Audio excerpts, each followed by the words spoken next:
We are recording. It is 12/19 on 11/8/2020, post-election.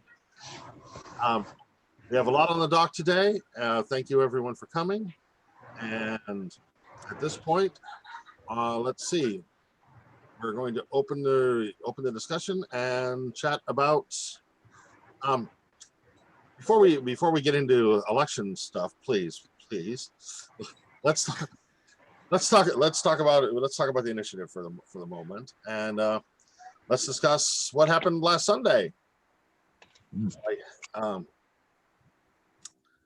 Let's see who would like to begin. You or Shankar or Dan? You or Shankar or Dan? Explain for the record what happened last Sunday. Well, I'm going to show everybody in a moment. So let me define it. Last Sunday, we had the official unboxing of the initiative. I'm sure everybody's seen the pictures. All right, let me find it. Because of course, when I turned it on, I lost it, right?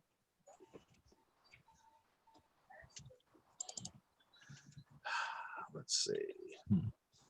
There was an unboxing in Long Beach while Hal's pulling up the video. It was in Long Beach at Junipero Beach in Long Beach last weekend. Wildly successful. 17 people walked up to the tent. 15 out of the 17 agreed to sign the petition. 15 out of 17 agreed to sign the petition. 15 out of 17. The other two said they just needed more information. So that's damn near 100% success rate. We didn't approach anybody. They came to the tent, and all it was a matter of talking, which is why I wanted to cover some of what Dan saw and Shankar and Hal, so you can hear from people who got signatures. Where the hell? Right after that, I already emailed Hal a copy of.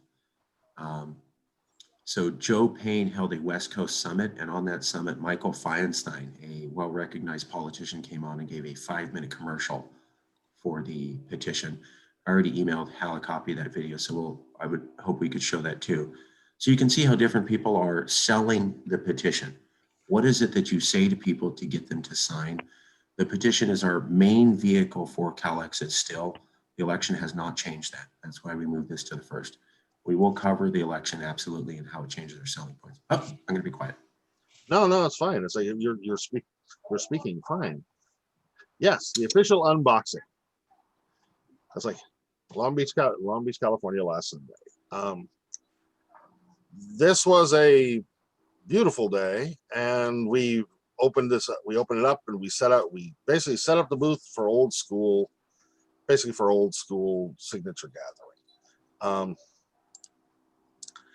Let's see, where's that? Let me find the video here, because of course everything's all jumbled up now. I had this all beautifully set up. While he's finding that, they achieved 2 full signature pages. So in that photo, you can see 2 different petitions. Both of those were filled up by the end of the day. Wow. So 2 different petition signatures, lots of photos of people signing it, lots of audio of Hal and Shankar and Dan selling the initiative to people. So you actually heard in real time how Independent California was able to get people to sign from multiple different angles. And that photo right there is 5,000 petitions available to the public. That's incredible success that Independent California pulled off. It was a highly, I have to say this was a successful event. This is what success looks like. So if you're going, what's a good event? Yeah, not everything was perfect. The loudspeakers were really loud and cut down on the amount of traffic we could have. But it was still 2 pages of signatures, photos of at least 7 people signing, audio of at least 5 people being convinced to signing. You can literally hear Hal talking with them, and it goes, I don't know.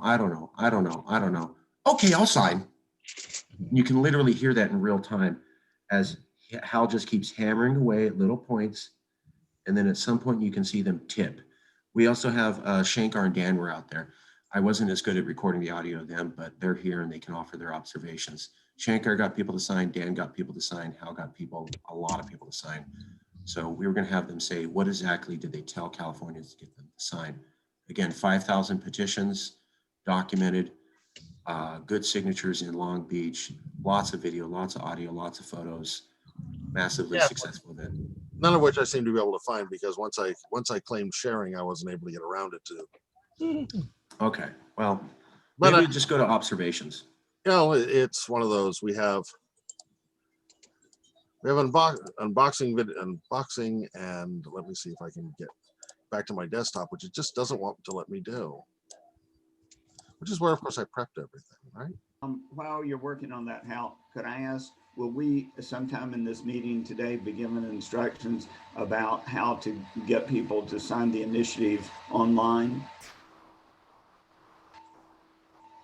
We can do that. We can Okay. do that at the end of the two panels. And I'm wondering if some of the insights that Hal and Shankar and you got from the Long Beach meeting, if that could be put in terms of written in there so that people coming to the website could likewise be persuaded. That's possible too. Okay, great. I can type out notes of observations. Yeah, whatever works. Sure. Fun. While Hal's queuing that up, Hal, maybe we could have Dan talk for a few minutes about. Oh, please do.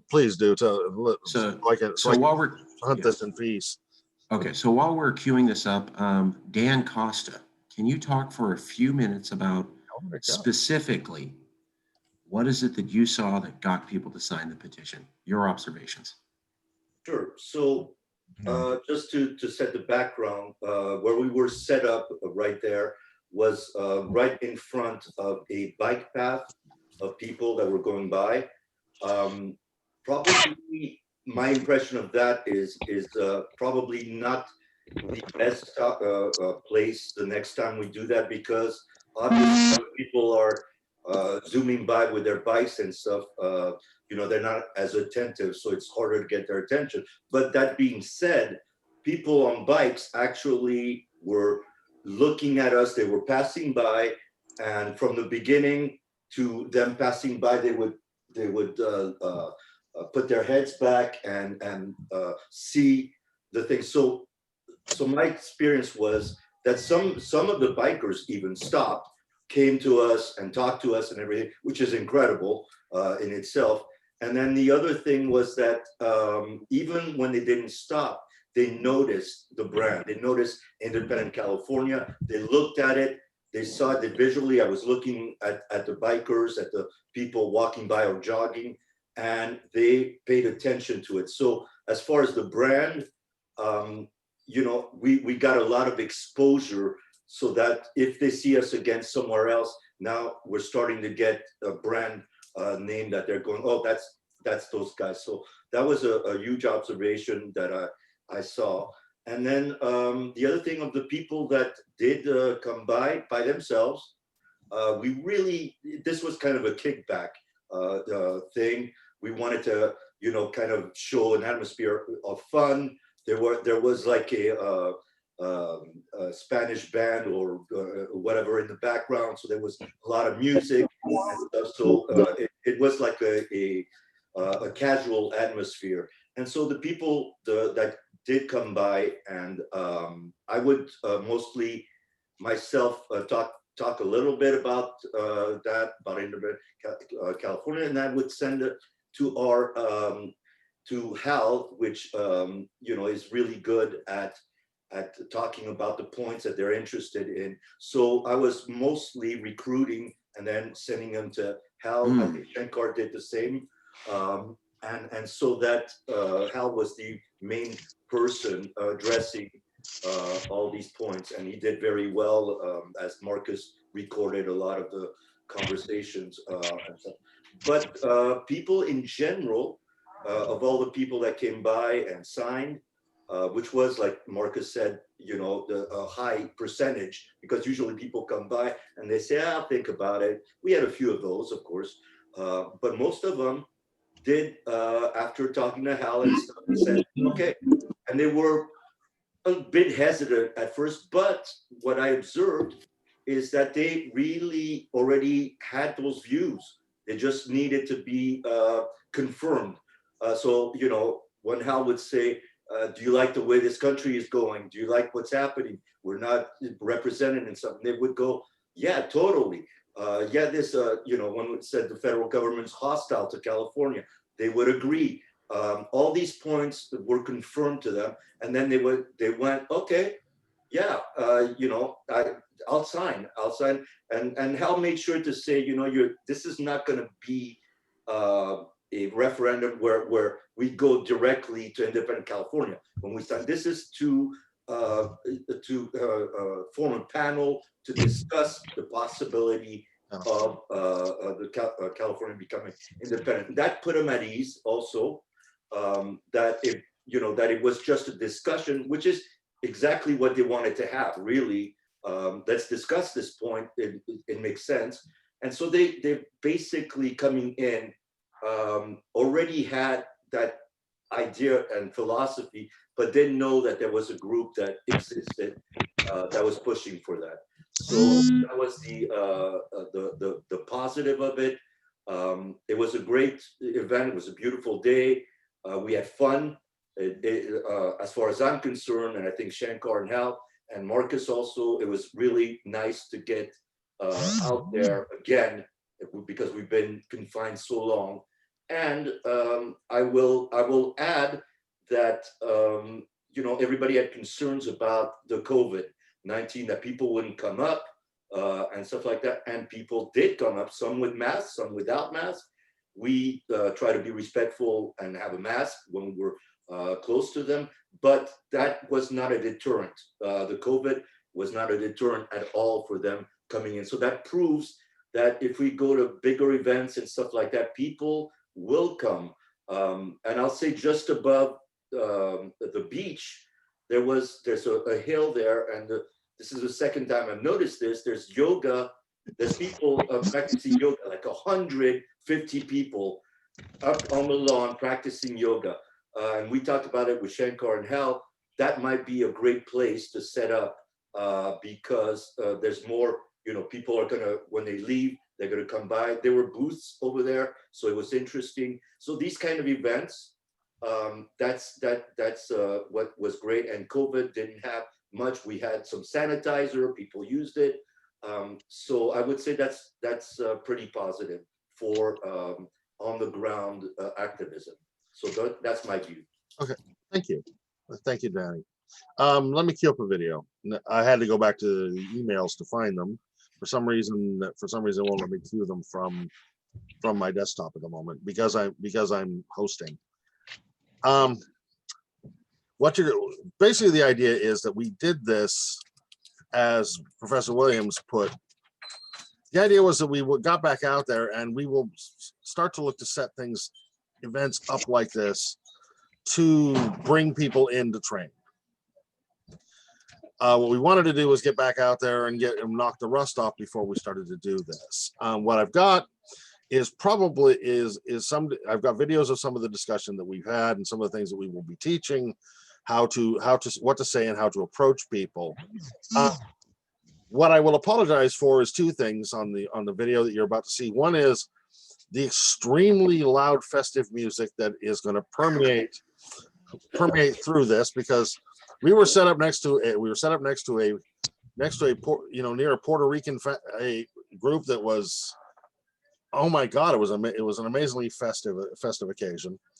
And basically the audio portion allows to hear what was going on and what the conversation was. The video is basically of my left heel. because of course we were not in a position to ask people's permission if we could video them while they were in discussion. So we use no faces. What about audio? Don't you have to get people's permission for audio too? Well, Not in the public. There are no names. There's no way to identify the people we're talking to. So it's basically random people in random discussion, and we're going to use it internally. When you see the video, you'll realize that it is of no good that we're going to use anywhere outside. You don't need permission to record anybody. That's a fact. So In Great. public. Thanks for clarifying. So let me queue it up and let me get it started. Yeah. So that's what we're out here today. We just unboxed this. Just unboxed it. We just got the approval from the DA, from basically the state attorney general's office. So these are brand new. This is the first sheet that people are signing. It's just the name and what else do you need? What else do you need? The name, the signature, what other information, and then the address. Yeah, just so they can verify the signature later on if they decide they need to. That's all. It is not a declaration. It is, you are saying you would be okay with this going to the ballot. Right. That's all it is. We figure that's enough to ask people to start. And we've been starting for 10 years.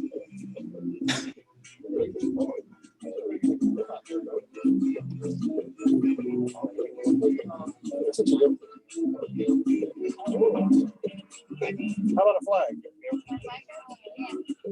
No problem.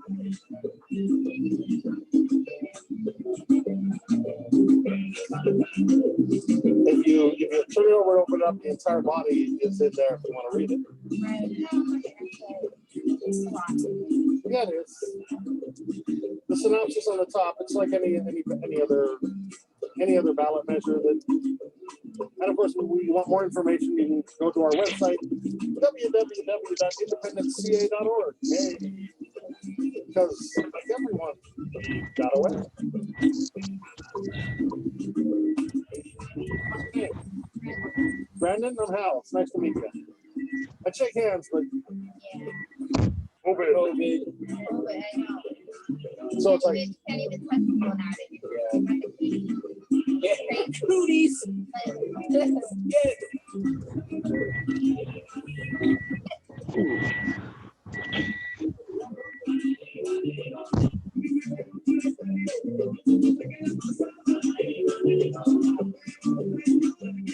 and of course, we're welcoming people who want to get more politically involved too.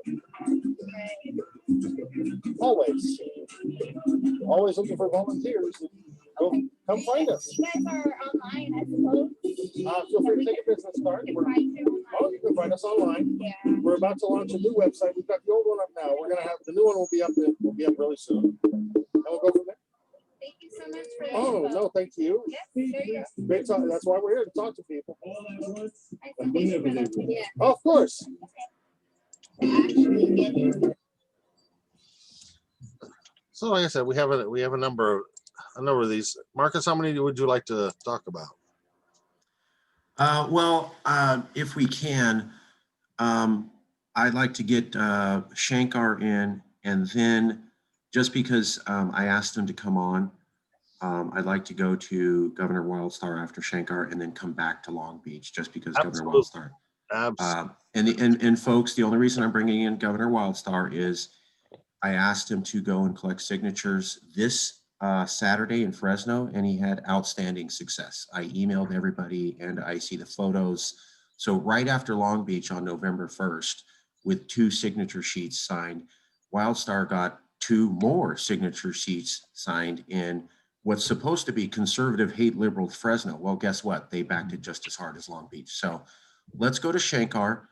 And then I'm going to ask Governor Wildstar to speak on his observations of what sold people for Fresno. And then we'll come right back to Long Beach, if that's okay with you, Hal. That's okay with me.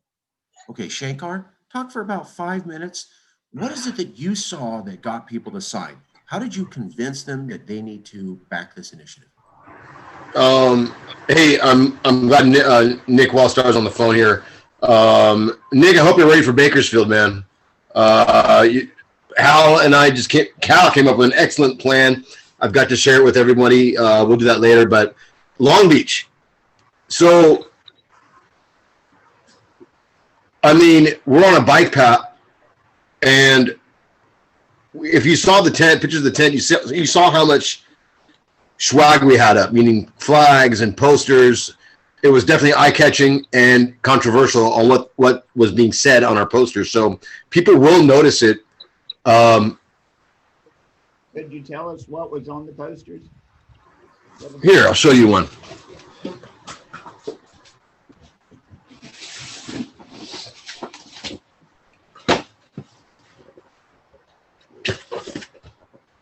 Okay, good, good. And this is how big this poster board is, right? And then it goes across. People are going to see it. They're going to read it, and they're going to be like, what the hell's going on? Now, I mean, who signed it?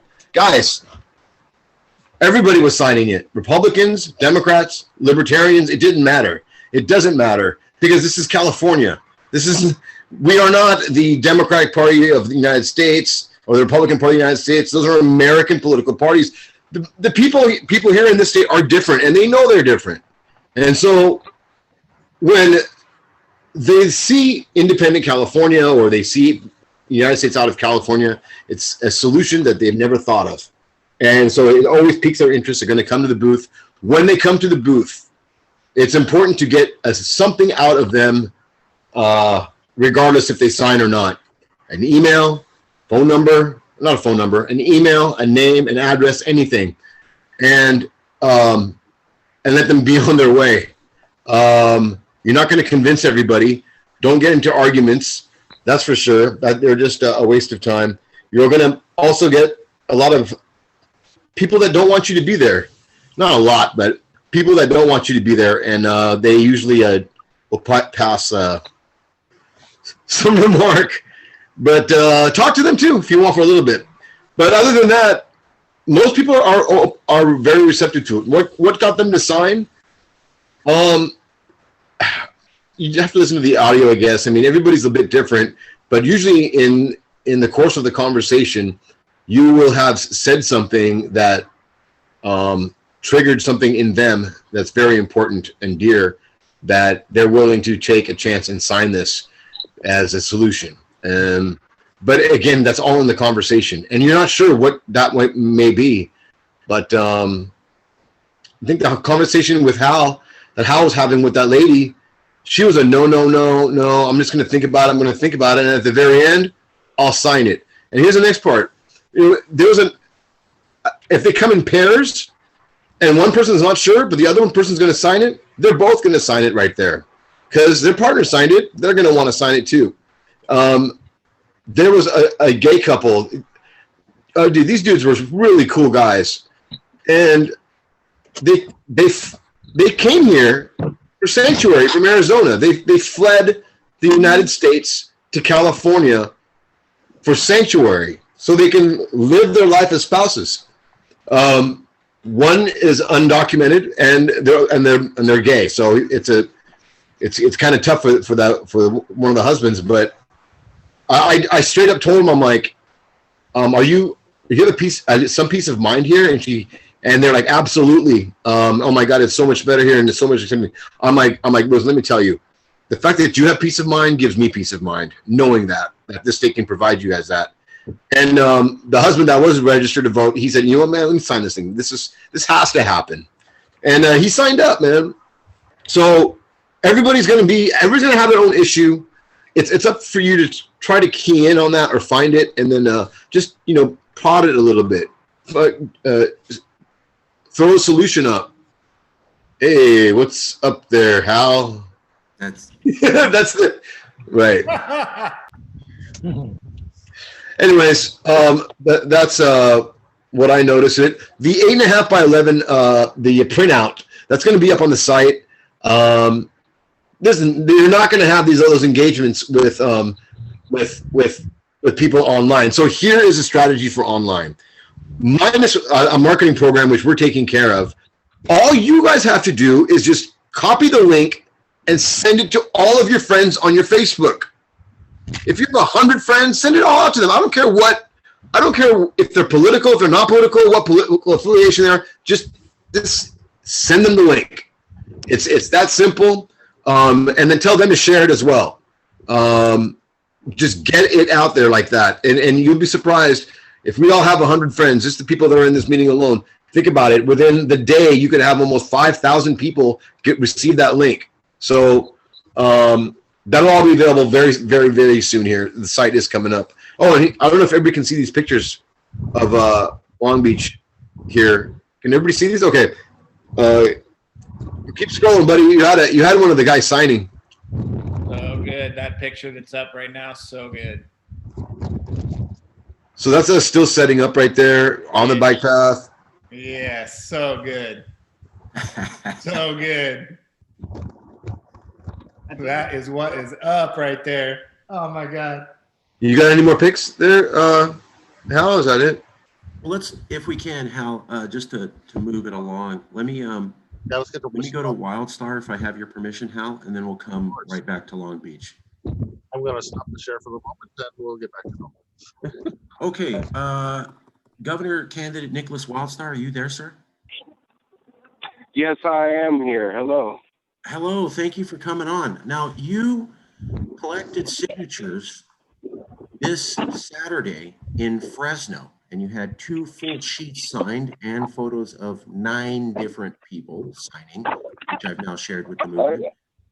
What exactly did you say, sir, to people in the Central Valley to get them to sign that petition? What were your observations, sir? For a few minutes, please. Absolutely. Well, I actually go out to the Walmart near me out here in Fresno to collect signatures for the petition to recall Gavin Newsom, and I had that along with me. And the area that I am doing my my signature gathering is actually in a predominantly Democrat, I guess, controlled area or voting demographic, which is surprising because I end up getting about 100 to 200 signatures for the recall every week. But now that I have the secession petition with me, I had it out there Saturday, and I was able to get the 2 sheets signed, 12 people, out of the 4 hours that I was there from 9 to 1 o'clock. And I actually left a bit early, so I was there from only 9 to noon. But I was able to get 12 signatures, talk to more people about it that were interested and said they wanted to do more research. But my pitch was basically separate California to have it become its own country. And people were like, wow, really? And seemed more excited about just the idea of it alone to want to sign. I had a few other people say they heard of it and were looking for that and signed. I had a few people that I was able to interest in it, and then they go into Walmart, come back out, and end up having a bit more of a discussion with me, and then signing. So that was a good sign because at least they were thinking about it, and getting them to spin their wheels. But the few rebuttals I would say I had to contend were people that asked about traveling, how would traveling work? They would say, or the guy that I spoke with really was talking about how we would have to go through customs just to come in from, Nevada or something like that. And I had to pretty much explain to him about how, free market would be the out for that. And it's a matter, of course, having the governor in the seat to make those accommodations. But I had to explain to him the difference, and he asked about banking and how would that work, et cetera. So I got to explain some of my ideas of how I would remedy that as governor. But overall, the petition itself was just to give us an opportunity to vote on it. And I had more people excited about signing it than anything. And I pretty much just offered it to them as have California separate and become its own country, become independent. And, inform them more so about how we'd be able to keep all of the money we send out in federal funding here in the state to take care of our own problems. So that was the biggest attractor when speaking with the people out there. But got a lot of great reception, people happy to sign, people happy to take, let me take a picture of them as well. So I think with a bit more promotion, you could have tons more people signing, especially if you were able to get publicity about the petition actually being available right now for signatures. So look for a petitioner and kind of centralized locations where people can find that. That would be great, as well as have some talking points ready for people out there that are collecting signatures that, may not be as well versed on the initiative itself, but think it's a great idea and, ways to reel people in. But There's my 2 cents, I guess. Thank you. Thank you. Mr. Walster, look, and for everyone here, when you do get asked a question an issue question or a legislative issue like the border or the banking, so the solution, the answer to that is that's why we're forming the commission, to come up with those answers. That's why we're doing this. We're doing this to find out exactly how feasible California would be as an independent nation. That's what this is about. So we're actually addressing the question that you're asking. If you want to know the answer, please sign the petition. Okay? I got you. That's a great response. I'll remember that. 100% and perfect. But I want to get my whole deal is I'm trying to seal the deal for them, and with that response, you still are leaving it kind of open ended for people. And I approach politics like I do sales. Unfortunately, you got to use their own tactics against them and play on people's fears. And when they express their fears, they want to be easily satiated right then and there. So that's when I step in as a candidate to say, hey, well, this is what I would do if it were to be successful and I was in the governor's seat and had to make it happen, But yeah, I completely understand about the commission and how it would be explored. It's just, again, when people are looking for a simple fix and a quick answer, that's where those talking points would come in handier. Okay. Any other questions for the governor on his observations with Californians getting them to sign? I want to point out, you do not have to endorse libertarianism. You do not have to endorse the campaign, but this was a great sample. Governor Wildstar did a great job. And all this talk about how only coastal liberals would back this idea, shut down. Thank you, Governor Wildstar, for shutting down that major criticism of our movement by yourself. I appreciate that. By the way, Governor Wildstar and myself, and anybody that wants, will be, Hal, I was going to talk about this after the meeting. We're going to be traveling to the Bay Area this upcoming weekend to get more signatures in the Bay Area. That will mean that we have test samples in Southern California, the Central Valley, and the Bay Area, proving that Californians, according to what Hannah said a year ago, the market's still there. So we are proving the Hannah Miyamoto point that she got into my head a year ago, and it's paying off. Wild success in the Central Valley, same success in SoCal, 5 days apart. That says everything, folks. Any other questions for the governor before we let him go? Quick questions. Daniel? Yes, Governor Wildstar, I just wanted to get your input and your reaction of what were the fears of most Californians. Was there a common fear that you saw when people came up to you and asked you questions? That would be helpful for the movement to address those fears, if there's any common ones, or if there's very different ones, to address all of them. Absolutely. I appreciate that question, because that's actually what I wanted to inform you of was, with this current election and the people signing the recall are majority Republican, Trump supporters, etc.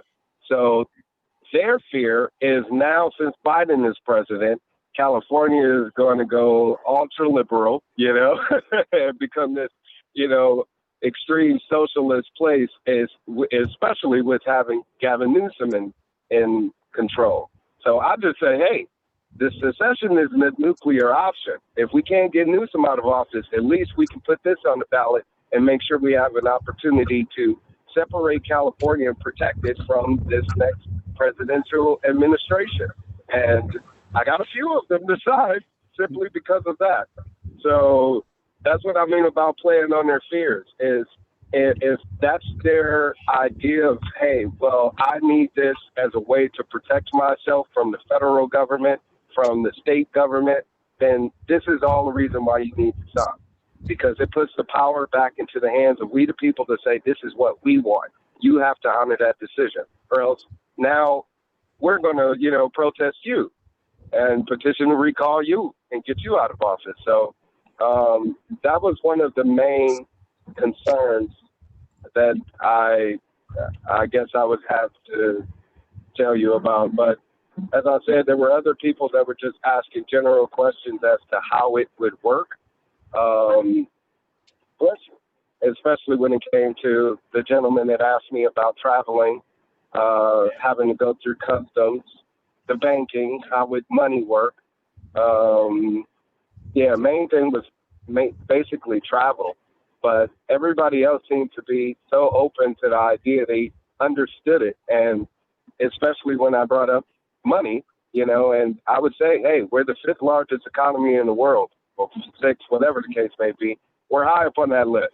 And if we were to stop the extreme taxation, since we're one of the highest tax states in the entire country, then now we shoot up to the 1st highest economy in the world.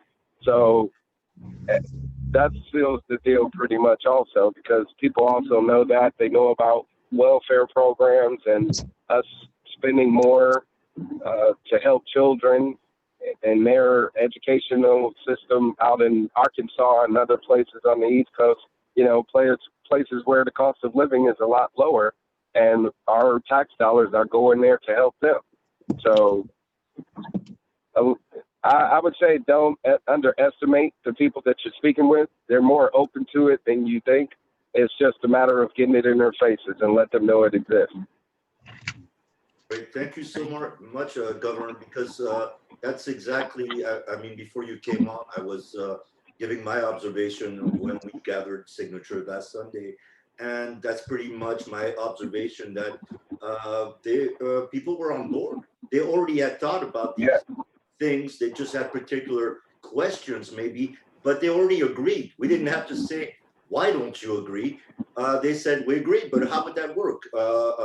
And so that's really a change in opinion with California, where before we used to get the first question was, no, that'll never happen. I don't see why that would be beneficial. Now we just have people coming in going, we agree, but what's the details and things like that? So that's a big change, I think, in the general opinion of Californians now. So thank you very much for that. 2 quick questions, Hal, if that's cool. Just 2 more questions for the governor. So first is Professor Williams. Yes, we see you, Professor. Quick question, please. Okay. Mr. Wildstar, from your experience, what other things do you think are valuable ways to get to not only potential signers, but just to build sentiment in favor of independence generally? I apologize. You were breaking up there, so I wasn't able to clearly hear you. Okay. I was asking what other methods from your experience do you recommend that we could use for advancing the campaign, increasing sentiment for independence generally? Could you hear that? Did you say something about policing? No.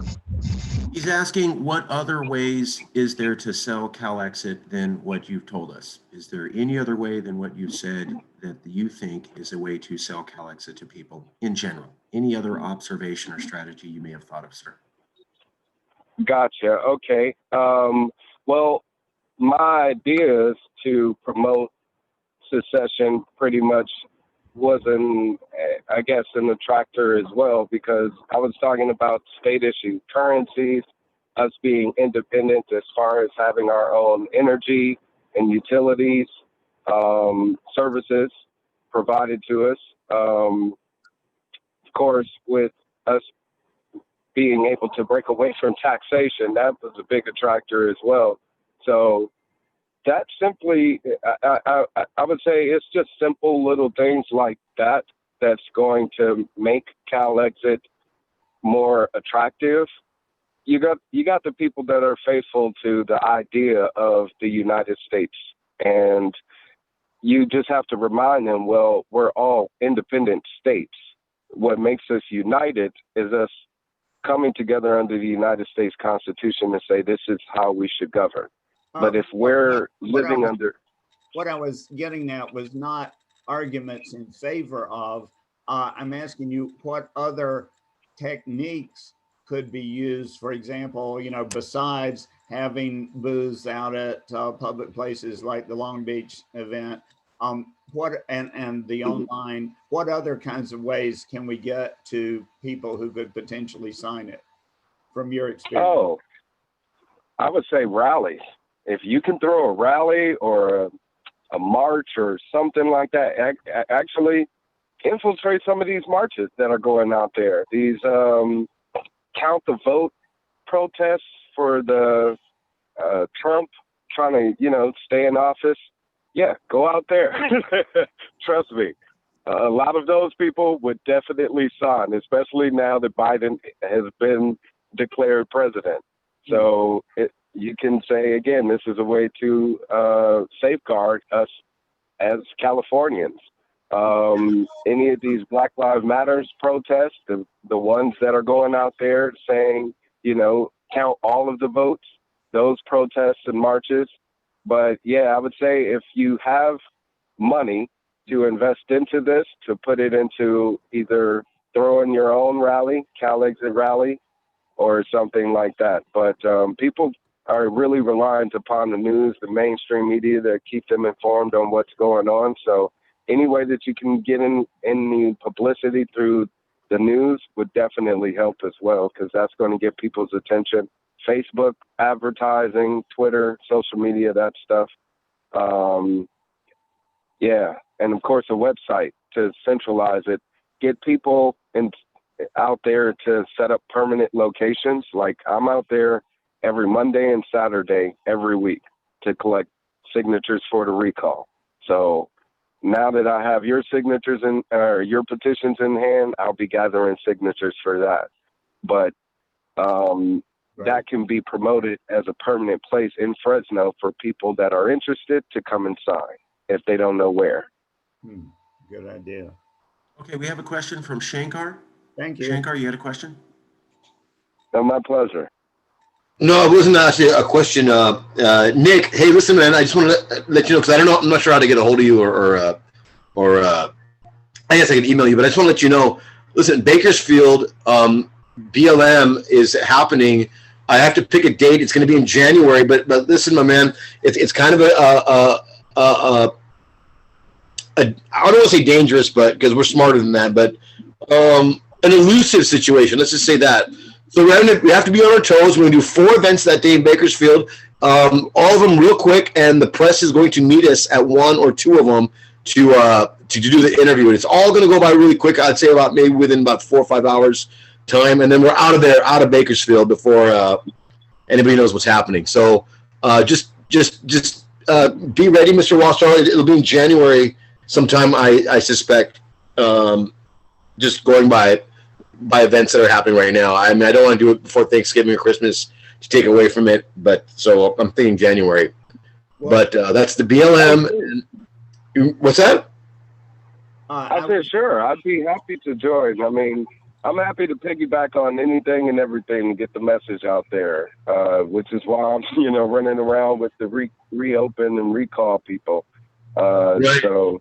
Yeah, and you're right about that. Right now the Trumpers are out there are protesting the recount ones so yeah, you can go hit their side up, because the liberals aren't going to sign it. The Democrats aren't going to sign it right now, but so hit the conservatives up. But yeah, you're right about that. Protest rallies, they're all great places to gather signatures. That was it. I just wanted to know what was up with the agenda for January. Okay, we're going to let the governor. Oh, I'm sorry. One last question Oh, for the governor, and then we're moving on. Sorry, Dan. Last question. You have to unmute yourself, Daniel. Yes, Governor. Kind of a counterpart to the what you put out about Biden. This is a question I'm also going to ask everyone on the panel. What do you think that now that Biden is elected a Democrat, and all over California we're hearing screams of relief, everything. What do you think that it's possible that Californians are going to become complacent again because now they have a Democrat in office and they think that everything's going back to normal? What is your opinion on that? No, You got a lot of Democrats out there who can't stand what Gavin Newsom is doing. I spoke with a lady who simply just told me she likes Gavin Newsom because she likes to look at him, and and she thinks how he's handsome and all of this other stuff. I got her to sign, and it was simply because I talked to her about his policies. I said AB 5. I brought out SB 145. That pretty much did it for her. But if you can talk to, Democrats, liberals, people on the left, whatever you want to call them, if you can talk to them about how awful Gavin Newsom has done a job as a Democrat here in the state, which should be obvious to them, then that's all they need. But the complacency with party allegiance is going to be there on the right and the left, So that's just one thing that you got to overcome in general. And it's just that aspect of people that think I got a total party line no matter what, even with the secession offer for people that are, want to get away from the Biden administration. They say, no, I still love America. Well, this would be the best way to make sure that you're protecting yourself and the people in your state, but they're not thinking that way. So, yeah, each person is different, really, but those little things are definitely going to help. Okay, thank you very much. Thank you for coming on, Governor. Appreciate it. Great observations. I can't hear you, Jason. I don't know what you're saying. Thank you with me, and thank you for all the questions. I was just asking real quick, what's 145 in the chat? Okay, last question, and then we are half an hour behind. Sorry, last question. What is 145, Governor? It allows adults to have sex with minors, as long as it's consensual and they don't have to be added to the sex offenders list. So, okay, great. Thank you. Thank you. We're going to get back on topic. Thank you very much. Thank you, Governor. Getting back on track. Okay, so going back to contact me. Yes, I will. Absolutely. And I'll make sure Shankar gets in touch with you. Okay, going back to signature gathering at Long Beach. Thank you, Governor. Because I still have a few observations and then John's going to go. Real quick, Hal. Yes. I emailed you a video called Conference for Today, Michael Feinstein. Is there any way you could play that video? One moment. Let me see if I can locate that one. So at the West Coast Summit organized by Joe Payne, which was very successful, he was able to get something done that I was never able to do. He got Michael Feinstein, a recognized politician, former mayor, former Green Party founder, well-connected to many powerful people, to do a commercial on why people should sign the initiative. I'm going to paste the web link in the chat. Just so everybody has it, blah, blah, blah, to be sure. And Joe Payne clipped it out and posted it in, so it's very cool. Let me post that here. And can you send it as an email to us also, please? Sure, absolutely. Okay. Marcus, I'm not locating that video. All right, we're going to do it old school then. So can everybody look at the chat box? Everybody can see the chat box? Mm-hmm. Well, let me pick it up in the chat box and I'll share it into the screen. Okay. It's only a few minutes, folks. And Joe Payne clipped it out of the summit. The link is in the chat box. Hal's going to show in a second. Now I've got it. Give me 1 sec here, and I will transfer. This will be about 2 to 3 minutes, and we'll come right back and finish the discussion on signature gathering. And then John's going to talk about some signature gathering plans that he has. And then we will move on to the panel about the election. Okay, I've got it here. If everybody's ready to take a look. Let her rip. Sure enough. Well, thanks to Marcus and Jason and everyone, Joe and everyone for having me. I'm not at this point committed to California leaving, but I am committed to studying the question. And I think that the ballot measure that Marcus has filed helps to do that. And why is that important? I want to distinguish, especially as a Green Party member, between Brexit and this discussion. The Green Party opposed Brexit in the UK because it was backwards. They said they're going to leave without understanding what leaving meant. And then they went through all this ridiculous parliamentary procedure for a few years, not understanding what kind of withdrawal agreement they were going to have. You don't say you're going to leave before you know what the withdrawal agreement is going to be. So what this California independent ballot measure does is it sets up a study to see what leaving would mean. So we would be informed about what we're talking about. That's the right order to do things. Number two, it forces us to look at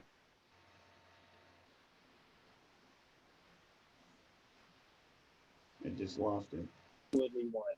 And it also forces us to say what doesn't work on the national level. We've talked a little bit here about problems with the Electoral College, the fact that there's not a national popular vote, the fact that we don't use ranked choice voting in our presidential election, all those sort of things. And the size of the, how ridiculous the Senate is, that it disempowers California because you have only 2 members for 40 million people, whereas states like Wyoming have 2 members for a few 100,000 people. So all those issues would be highlighted, and we could be pushing on the United States to say, look, if you want states like California to stay, you need to revisit your democratic structures.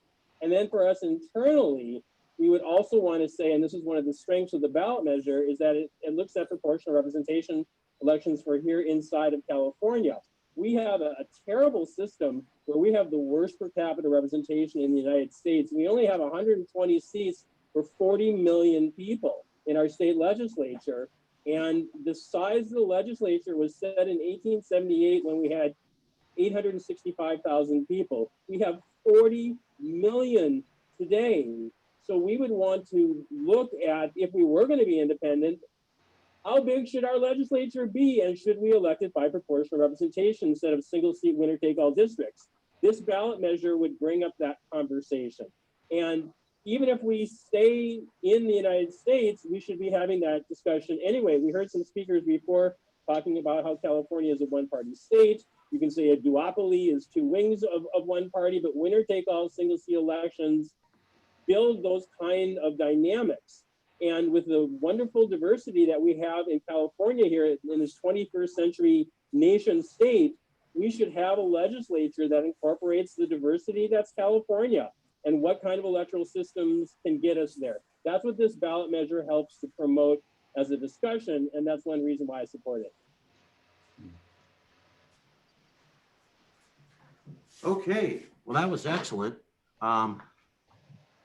Sorry. That was excellent. You heard Mike Feinstein. We'll talk about that for a second, then we're going to go to John.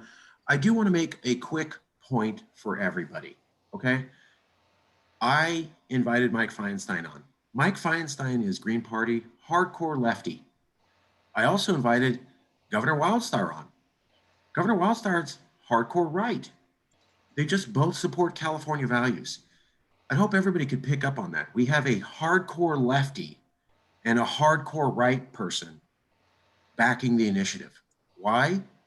Because they support California values. They disagree on about just everything else, but Wildstar hates racism, loves BLM, didn't vote for Trump, is disgusted by Trump, and supports California values. After that, he's a hardcore conservative. So recognize that you don't have to back libertarianism. You don't have to back ultra-leftyism.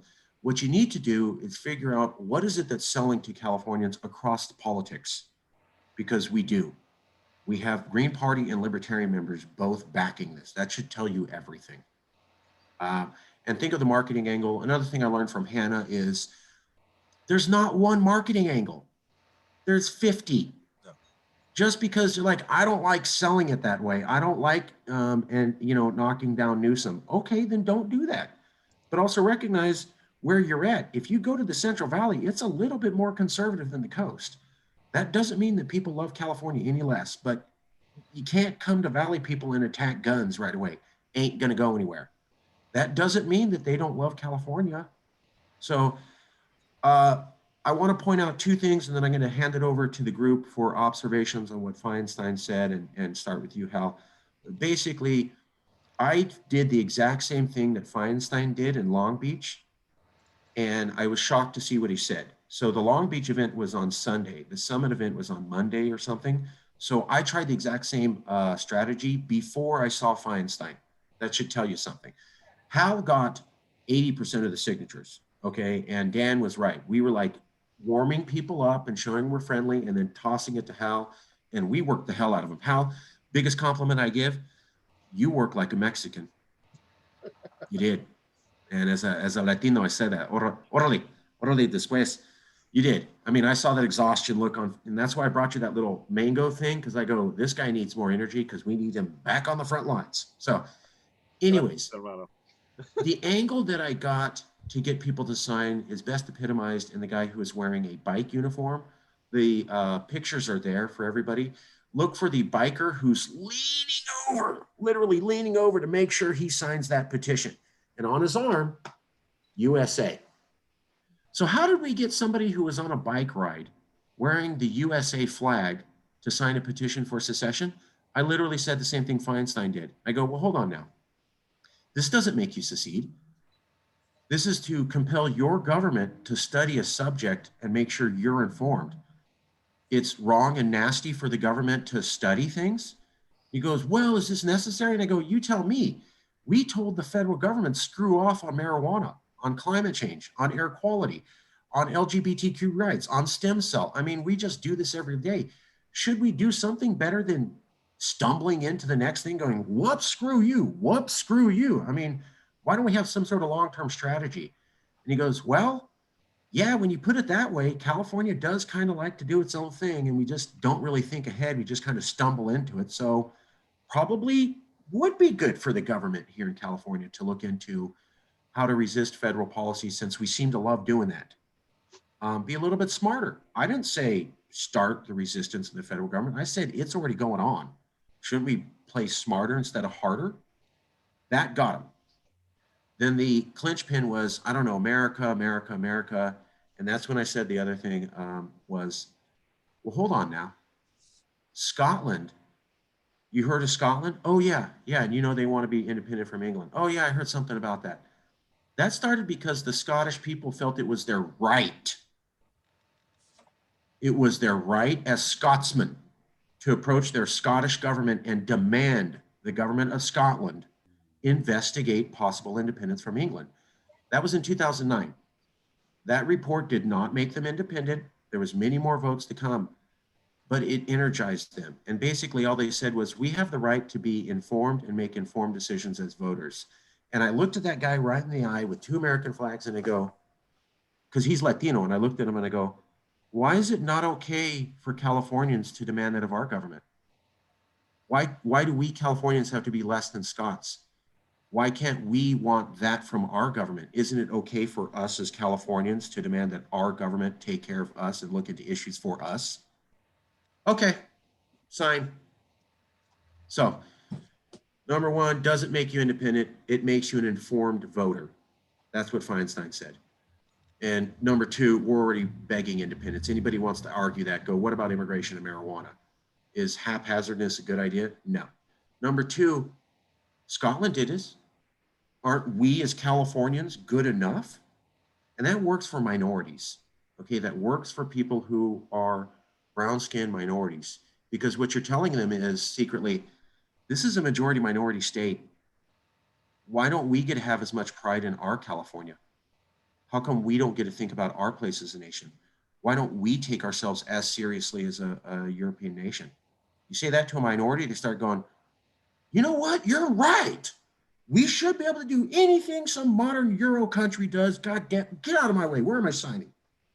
And I'll point out, I'm not trying to make it the pride hour, but that was another point Hannah taught me a year ago. Pride. There's no losing. Why can't I be proud as a Californian? How come I can't demand this of my California government? Isn't my government supposed to be responsive to me? Why can't I ask my government to look at my future for my safety? Oh, only white people governments get to do that? We don't get to do that here in California? No, we do. Cal Pride, pride in California. That's what Hannah said. That's how I got a guy with 2 US flags to sign this. Same thing Feinstein said. Now, that's a different point than what Governor Wildstar said. So recognize there's not one way to sell this. There's multiple ways. I'm only sharing one aspect. I'm going to stop. Hal, I think we should do a 2-minute, everybody's opinion on the best way to sell the initiatives. 2 minutes each, starting with you, Hal, if I have your permission. You have to unmute yourself. There you go. Yeah, I'm unmuting. Yes, of course. There are other videos on this. And let me comment before I open the floor. And answer Professor Williams's question in some ways. Or the simple answer here goes, we always start with hello. We always move to, are you a registered voter? Then I always talk about the financial end, which is kind of politically neutral. California loses a lot of money to the federal government. Then I shift into California has problems that we're not able to address because of that. And then shift in, and then by that point, the ice is broken enough where they start to ask the questions and we answer those questions. And basically it's one of those, if anyone asks how we got to where we were and how we got the signatures, the answer is really, we kind of stick to the script that's outlined in the signature gathering handbook. We start with hello, move to, are you a registered voter? That starts the conversation. Start off with California's losing a tremendous amount of money to the federal government. Our taxes are, we need that tax money here. By that point, they will start to ask questions. We could be the 5th largest economy in the world. Everybody here knows these talking points. Then when they start asking questions, we basically refer back to the frequently answered questions section of the guidebook, where it's one of those, well, what about LGBT rights? It's like, do you think they're going to be more protected under a federal system than here in California? What about immigration? What about immigration reform? It's like, in California, these people are our neighbors and our friends. They're not. It's like the federal policy is cruel, and it's not hard. It's just simply walking the conversation through. And the closing on it is what Marcus said and what Governor Winstar said. This initiative is not for independence. It's to ask the government or to tell the government to set up a commission to study independence. It's for a ballot measure. You're not, when you sign here, you're not firing on Fort Sumter. You're not starting a revolution. You're just giving Californians the choice. That's it. I wish it were more magical. I wish there was something that I could lay out that says that, gives you more 1, 2, 3, 4, 5 than that. But okay. My question was about other means of us getting people to sign other than being out there at in a tent.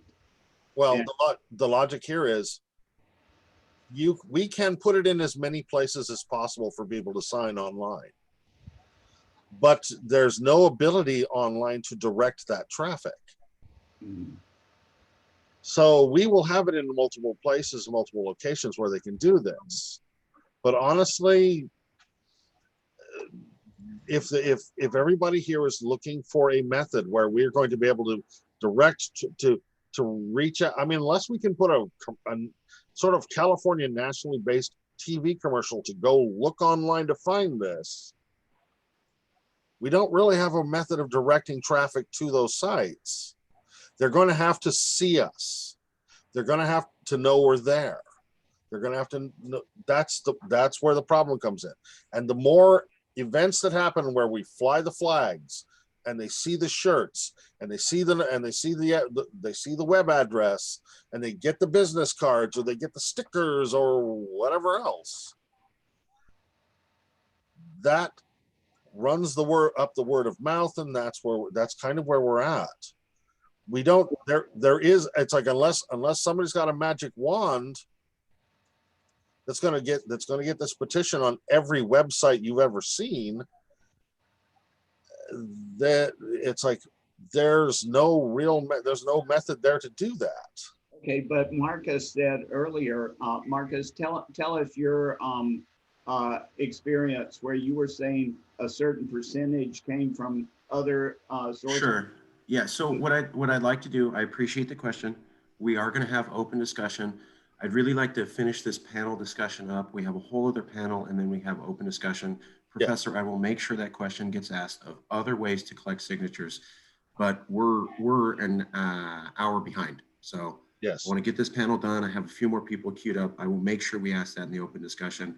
What I'd like to do with Hal's permission is 2 minutes from each person on what you heard about how you get a physical person in real physical space to sign that petition. If you don't have some summary or some observation from what we said, please stay muted. We'll go right to the next panel, and then we'll go to open discussion where everything's free. But if you saw something, you go, I think this is the way we need to sell it to Californians to get to see them in person. That's what we're looking for right now. We will get to the next part. I also have an announcement from John. I promised him I would get to. So Hal, with your permission, I'd like to do no more than 2 minutes per person about what you say to get someone to sign. We're just going to go down the line. Professor, I'll go with you first. 2 minutes. In your opinion, what do we say to get someone to sign? That's the topic, please. Well, my question is a larger question than what to get people to sign at an event. We ought to be asking, what can we do to get people to sign at all total kinds of things? And I think we need to keep that in mind, because, like, let's say, for example, there were 3 of you there for how many hours that it took you, and you got 17 signatures or 15 signatures. At that rate, how long are we going to have before we have 600,000? So we need to be talking about other means of, and I applaud you so much for doing what you did. I'm not trying to take away from that, but I think we need to be talking about ways to get other signatures beyond those kinds of things. Okay, we'll stop there. We're going to go to the next person. Thank you. Understood. Daniel, the question to you, Daniel Costa. You have to unmute yourself. What do you think? Go ahead. What do you think we should say to someone in public to get them to sign? That is the only question we're looking for answers to right at this minute. Do you have an opinion, Daniel?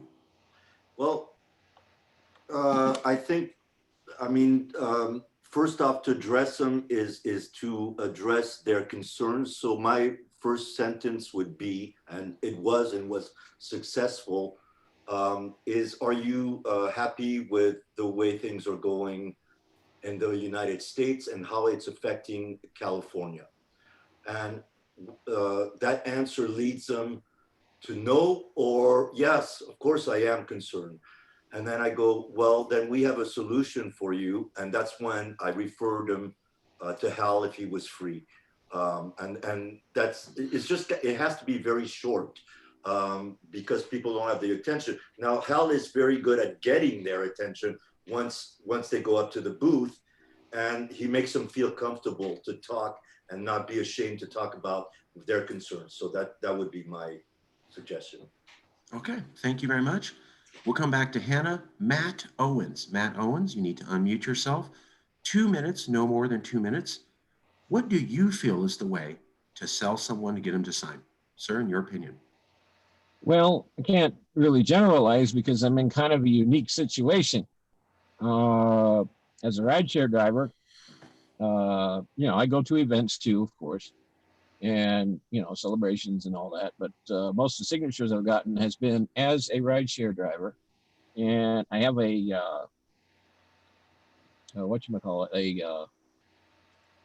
have the signatures right behind me on a clipboard. That's the word I'm looking for, clipboard, which has the rosette on it. So sometimes they ask about the rosette. Sometimes I just get them into a conversation. And before you know it, I got a signature or two. And the interesting thing about it is, being where I am now, I filled up one page of Riverside County, and I'm working on the second. But the other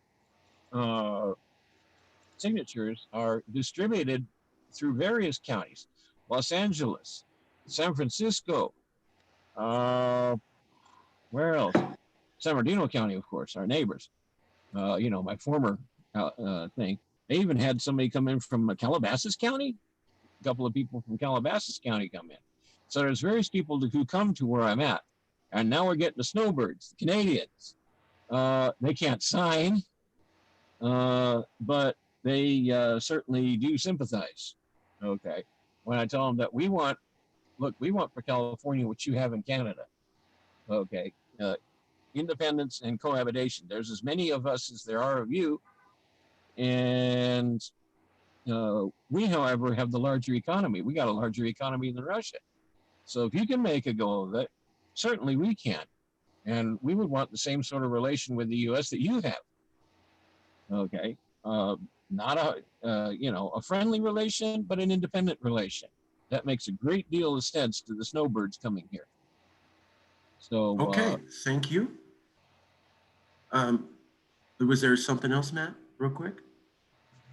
No, that's it basically. Just noting that there's two different groups of people that I'm encountering.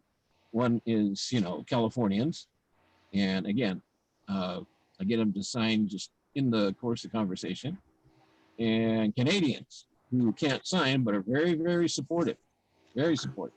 Can you get other Uber drivers to do the same thing you're doing? That's an excellent idea. Well, I haven't gotten any other rideshare drivers in on it, but about a week and a half ago, I did get a San Bernardino County lead, an activist in Redlands, who is now hopefully will be checking in on these things. Okay, Jonathan. Sorry. Thank you, Matt. Matt, could you do me a favor? Could you send me a photo of that signature sheet? Any signature sheets that you got, we need a photo. If you have a signature sheet full of signatures, please take a photo and send it. I'm going to publicize the hell out of that Sure. and say you got this in San Bernardino.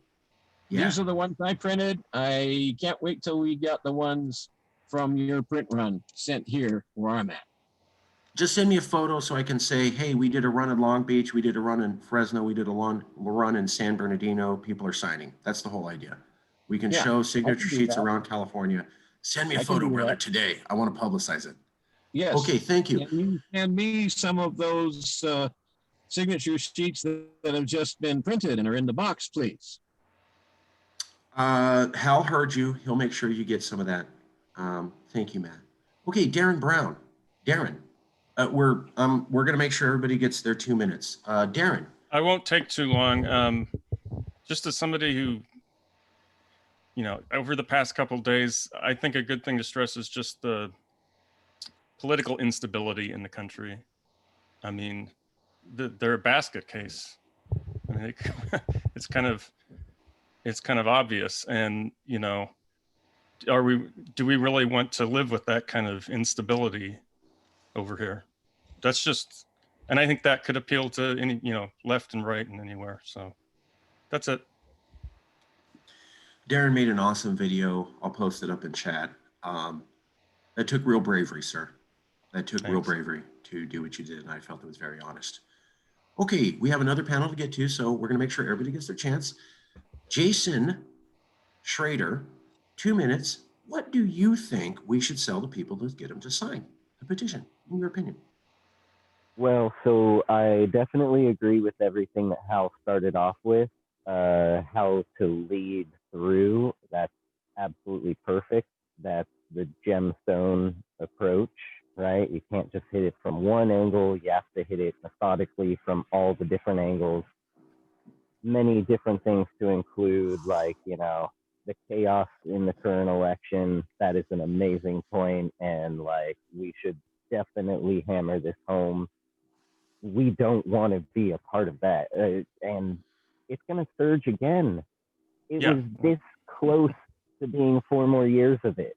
The pushback next election, they're gonna go hard, especially considering how much the blue is going to be working to undo a lot of the crap that's been done. So they're going to have more fuel for their fire of, they've been working to undo all of our progress, let's get back in there and stop them before they finish it and turn this country into whatever, some socialist paradise. The other thing is like in other independence movements, ArtSoc, right? ArtSoc has its own passport already, is still gathering international recognition to support their claim for self-determination, independence. They already have their own passport that's like usable and accepted in other parts of the world. They also, the Armenian folk want for America to openly recognize the genocide of 1915, to, stop being allies with Turkey and kick them out of NATO and this, that, the other, right? That are all like very, like, anyway, my personal opinion aside, for California independence, well, California has actually recognized the genocide, has actually recognized ArtSoc already. America is still, waffling on it. And that's the most they'll ever do, is waffle around. So what benefits the Armenian cause and the cause of ArtSoc independence is California independence. What benefits Scottish independence? California independence. And in turn, what benefits California independence?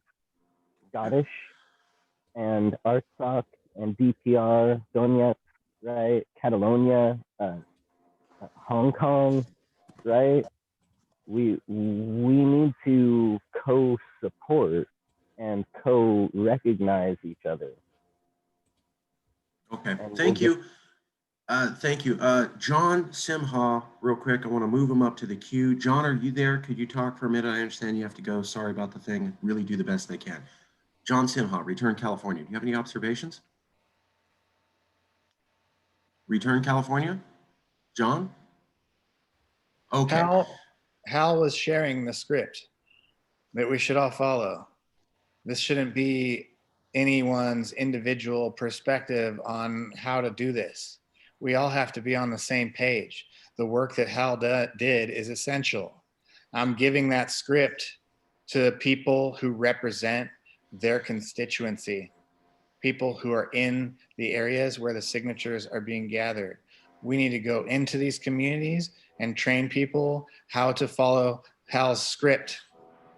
When we do that, we get them to train people to do it. And then we get those people to train people to do it. And we show people by example how to go onto your computer and print the file and sign it and mail it in, right? There's so many ways to do this, and we're doing it with video, and we're doing it with the people who live in the areas where the signatures are being collected. We are going next weekend to the Bay Area to help Marcus, both Nick White Rabbit and I. And the following weekend, we will be in Wyatt territory on their recently returned ceremonial island off the coast of Arcata, training their tribal members on how to gather signatures for this initiative, which puts them in a position to have a voice on a think tank to determine what an independent California looks like. And in an inclusive environment, no one is going to argue against you. They'll look like a fool. They look like a fool. You oppose a think tank composed of every type of Californian imaginable that's going to discuss the future possibility of our independence from this mess. And then I go into my own personal thing, which is about, one, are you one of the following two voters who A, voted against the GOP, or B, voted against the DNC? If they answer yes, I ask them, wouldn't you prefer voting for something? If they answer no, Then I asked them very straightforward, right out, because I don't want to waste my time. Would you like to hear the results of a democratically elected think tank on the possibilities of a California independent from all the shortcomings of our federal system? And then if they say no, have a good day. I don't engage them on some bullshit obstruction. I say, have a nice day. If they are into it, we get the signature and we ask them if they'd be interested in helping to gather signatures.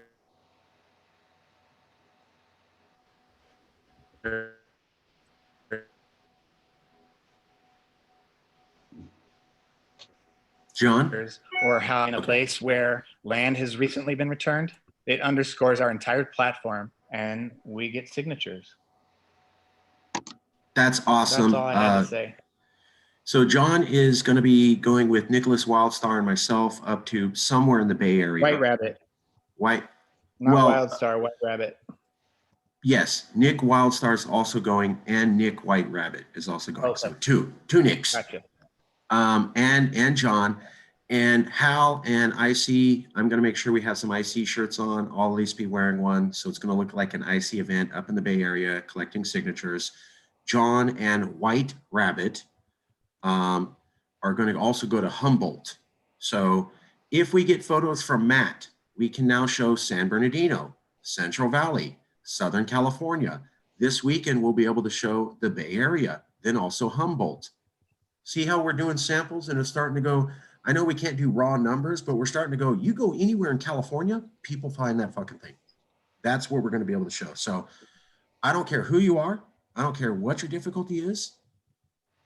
Get a petition signed and get a photo, because every single new city that we have a petition with 5 signatures on is proof. It's proof. Nothing that you're doing is as important as getting a petition with signatures on it and saying, I'm in X city and look at these signatures. Because that is the most powerful thing we can do to show the members, the public, that anybody wants to sign this. I mean, they're going to say nobody's into this. And every single time we go, look, I went to Fresno and people signed. I went to Long Beach. I went to Oakland. I went to Humboldt. I went to Sac. I went to San Diego. Shut your mouth. Oh, you don't have 10,000 signatures. I got 50 samples, motherfucker. What you got? So that's called winning. Whoever you are, wherever you're at, signatures on a sheet. You can ask your grandma. You can ask your mom. You can ask the neighbor. You can ask the milkman. Doesn't matter how you do it. And if you can get photos of them signing, great. But if you can't, and all you can do is get a photo of a sheet signed and say, I'm in X city like Matt, that's winning. Remember, the goal is still to get a millionaire to back this. The goal is still to get a millionaire to back this. How do we do that? By showing them it's worth the investment. How do you show them it's worth the investment? It's called a sample of the potential market. It's called a market sample. We're going to prove the market is there, like Hannah taught me, and that is going to convince a millionaire to put us over the top. That's called winning. That is the best strategy to win. Nothing anyone does is as important as getting a signature sheet with signatures on it and sending us a photo. Yes, we will blur out the addresses. No, you can't show the addresses, but we can show the names and we can show a full sheet. And Matt just did it. So everybody can do it. Okay, moving on. Observations from Shankar, 2 minutes. What should we say right there? Like Shankar's holding up. So what we'll do is, if you want to send me the photo, I'll blur it out, or Hal will blur it out. We can't release addresses, but we can release the name part and just blur out the address. So Shankar, 2 minutes. How do you feel we should get people to sell this petition based on everything you've heard today? And then we're going to go to Joe Payne.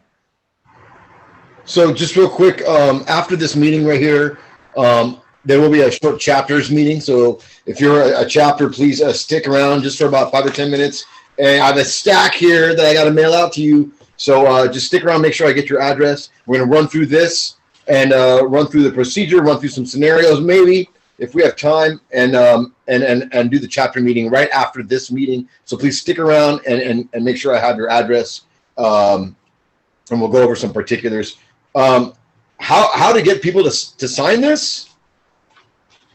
Honestly, if you're in this meeting, you should just be yourself. Honestly, if you're afraid of offending anybody, then are you offensive yourself? I mean, are you ashamed of yourself? Look, a Republican came up to the booth in his bicycle, and he was like complaining about how shitty this state is run, and you think by itself, is it going to run even better? And I looked straight at him and go, you know why the state's so shitty? You know why we don't have that money? Because the federal government, blah, blah, blah, blah, blah. I turned it right back around and point everything that's wrong with the state, point it right back at the federal government, and he's going to agree with me because he's Republican. He's right wing. And it's yeah, of course California has its faults. Of course we do. But when we're talking to other people, it's not.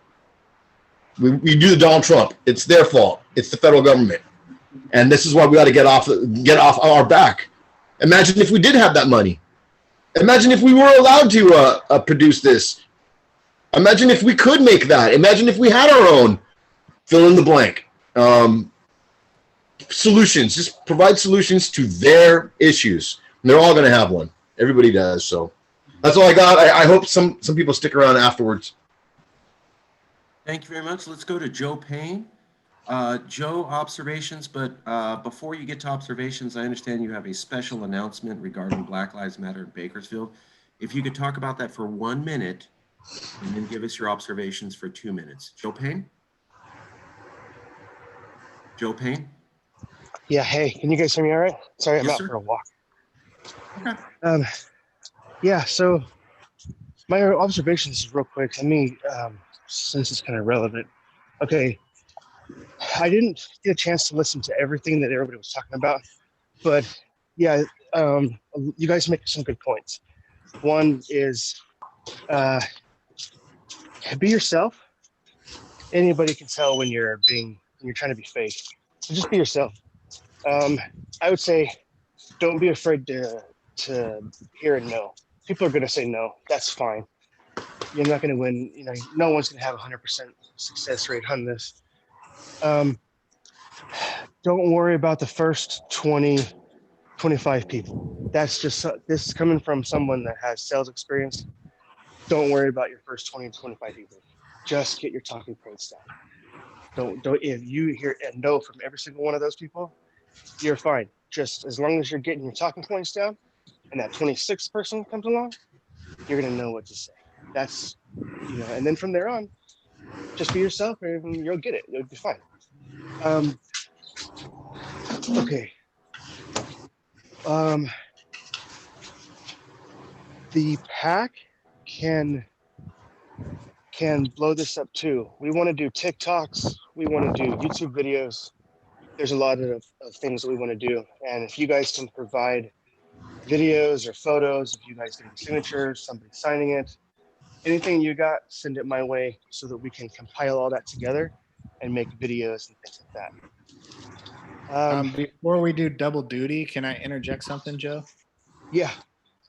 I don't know how many of you saw the animated video that we did. That's just an introduction to our bear, and the characters that the bear introduces will be representative of different populations.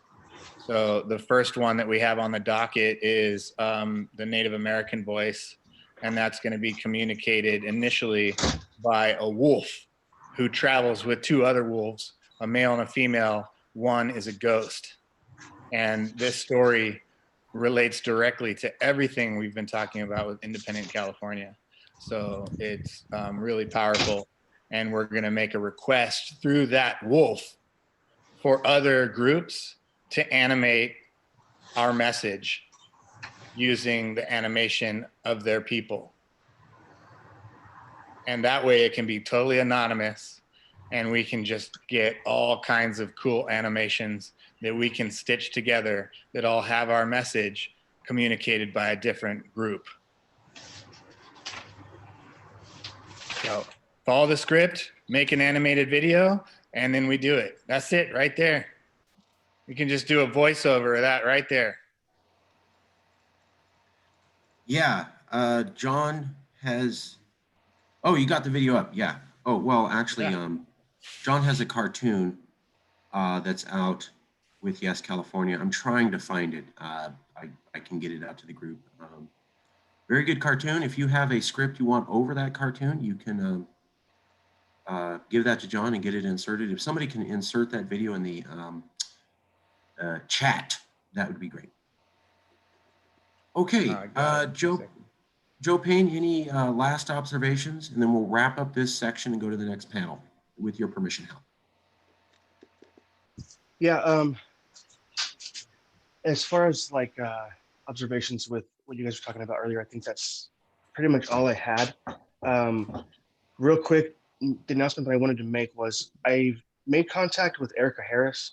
She is somebody with Black Lives Matter in Bakersfield. There was an attack that happened on some of the supporters of BLM by, I don't know, people, I don't know if they're white supremacists or group or what, if they're part of the Proud Boys. I'm not really sure. I don't have all the info on that. But I Yes, know they are. they just announced, I think today, that they're going to file charges on that. Took them a month to figure that out. Okay. There was also an attack on her personally, and we need to get the word out on that this happened. There was a video of the whole thing. We want to get that video out, and she needs legal representation in some form. I do not know any of the details on that, but I need to get the word out that they do need legal representation. They're looking for somebody, I believe, outside of the Bakersfield area. Yep. Hey, was she attacked by that guy named Darren or whatever? No, I don't really know. I'm not sure who it was. It was a group of people. It was like a whole mess of people. The video. Were they a bunch of motorcycle people? I'm not really sure. It's a long video. It's up. You can find it all over the place. Where? Put a link on it. Put a link on here, yeah, bro. I'll send it to you guys. I don't have it at the moment, but I'll find it and I'll give it to you guys. You know we're heading down there next month. I'm not sure who I'm talking to. I don't think it's Erica. She's kind of hard to get a hold of, but yeah, we're planning to go down there in January, and it's going to be hilarious, man. Yeah, I wanted to get with you on that because I wanted to get more details and find out if we can work together as far as the pack and maybe do something together with this. I would love it if you were the liaison for us over there, bro. Okay. It'd work out a lot smoother than messaging like what we're doing right now. Yeah, I know. It's I'm gonna actually head down there to Bakersfield sometime very, very soon and see if I can go get in touch with her personally. Let me know, and I'll get on the phone with you when you're there. Okay. Yeah, because I went there before, but I couldn't get a hold of her. She wasn't there. Like she had. Yeah, she's impossible to get a hold of, dude. Did you talk to her? I talked to her on Twitter, but that's it. Oh. Yeah, it's in our. Dude, she's elusive, man. She's hiding, bro, because there's these two nut jobs. One of them in particular, they stalk her, they follow her back to her house, they've done stuff to her personal property. They follow her. It's fucked up. But when you see the I guess the dossier on these fools, you'll know why. They're all backed by the police. So it's how we operate there has got to be. We have to be very careful and think about it. And Hal came up with a great plan, and I've started writing it down to share with BLM, but I haven't shared it with them yet. Only because Hal told me about it on Wednesday. So. Okay, I have an idea, and I would like to get with you personally, maybe after this. Sure. On that, something that would probably blow your mind, but I think it can be done. I think we can bring some attention to it. Yeah. Thanks, guys. Sorry. We're really trying to wrap up this panel. 2 minutes to Hannah. Fuck your apologies, Marcus. Yeah, thanks. People always come after me like, how come I didn't get to speak and why was it so long? So I'm sorry for being a hard ass, but it's y'all coming after me after the meeting. People are getting hurt here, okay? People's lives, bro. I hear it every single meeting. There's always a couple people who I'm are fucking around not with you, happy with the way that I ran it. It is a fun No, job you're being doing a great job. moderator. I love you, dude. So love you too. Love you too. Please, I'm about Bakersfield too. Let's flip Bakersfield. Governor Wildstar's down to go to Bakersfield. So am I. Just trying to get through the panel discussions. But Joe Shankar, awesome idea. Let's do it. You know I'm down. I'll be there. And so will Wildstar. So 2 minutes to Hannah, and then we're going to wrap up the panel.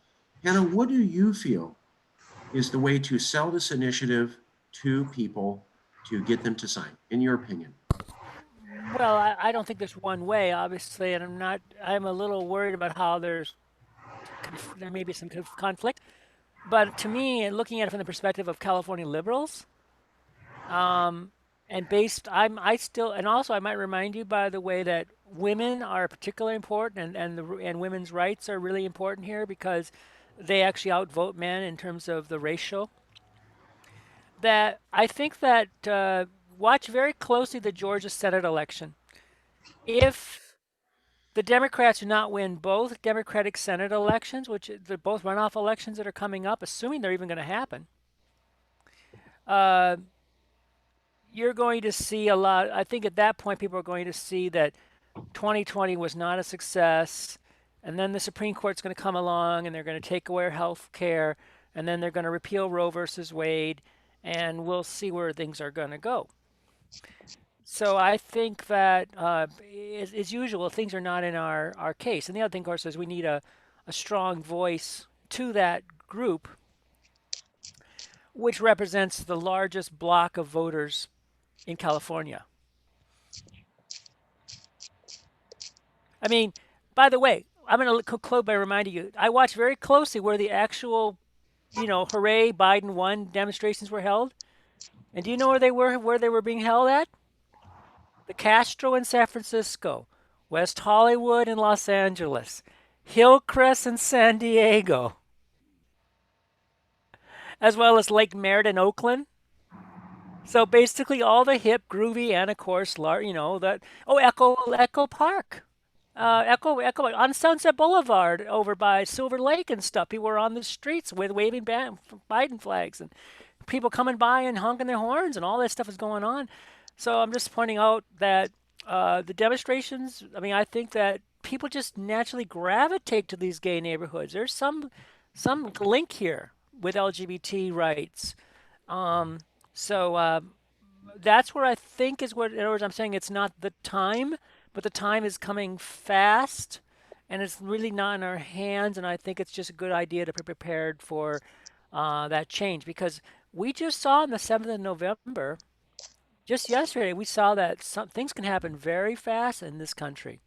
Emotions are volatile. 2 minutes. Thank you, Hannah. Okay, that concludes our first panel. We're going to go to our second panel, and then there will be open discussion. The recording will be off, and it won't be moderated, but it'll be open discussion. So if we miss anything, you're going to get the opportunity to say things and discuss. We wanted to have a tight panel on, given the election results, how do you tell somebody why they should back CalExit? So I understand people have opinions about the election. That's not what we're doing. We're not doing general observations on the election. This is a focused conversation on, given the election results, and Hannah gave you kind of a preview of what to do. How do you sell CalExit? Now, if you have something to say, that's fine. We're going to have an open discussion right after the panel. So just hold your comment. Let's focus on how do you sell CalExit given the election. A couple minutes per person. Hannah will be over. We'll go to open discussion, talk about whatever you want. So Hal, if you're willing, if you could lead off the conversation, 2 to 3 minutes, how do you feel, given what you've noticed on the election, we should sell CalExit, sir? Your opinion. All right. Hello. The real selling point starts off with, and what's changed? Well, that's, from a California standpoint, it's a valid question. What's really changed? Previous Democratic administrations in the federal government have not been particularly good to California. We don't see, it's like, that's our question. What's changed? Will California stop being a donor state? Will this do anything for our homeless problem? Will this do anything for our LGBTQ community? Is this going? Are they going to rebalance the? Are they going to rebalance the Supreme Court? I mean, if we want to talk about the federal level, honestly, that's where we hit them. This isn't going to change anything. California is still America's wallet. I mean, and that's the way we're going to be used. We've been used that way since 1850. I mean, it's just not gonna then it's not going to change. And since it's not going to change, things are not going to get better in California. So that's where I start. That's where I start the discussion. I'm going to caution that when we're talking to people, know this is your warning sign. This is your flashing warning sign. If you're getting off into the weeds on US politics, you're losing the conversation. We need to make sure that the conversation stays hyper focused on California. What's going on in California? What's happening here? Is this going to do anything about climate change? I mean, what's going to happen about climate change? Are we still going to burn? Are we going to burn next summer?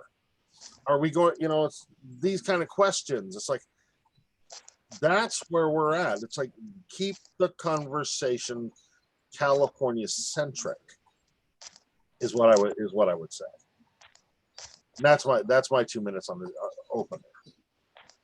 Okay, Professor Williams, 2 minutes, 2 to 3 minutes, Professor. How do you feel, given what you've noticed on the election, we should sell CalExit? I submitted some essays that I thought addressed some of these questions that could give us some talking points that I sent out, and it's in the California Independence Movement emails. So those things I think would be useful. I think particularly, as Hannah pointed out, what happens in the Senate is going to make a difference, because if the Democrats do not control the Senate, then the Biden administration is not going to be able to accomplish a whole lot. And so I think we need to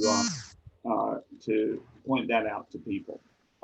So our strategy in a certain respect, I think we should revisit when we find out the answer to that question. As I understand it, that's not going to be until January when Georgia seats runoff. Is that correct? Am I correct on that? So we don't have time to wait on that, because our pictures have to be in. I need someone to mute their mic.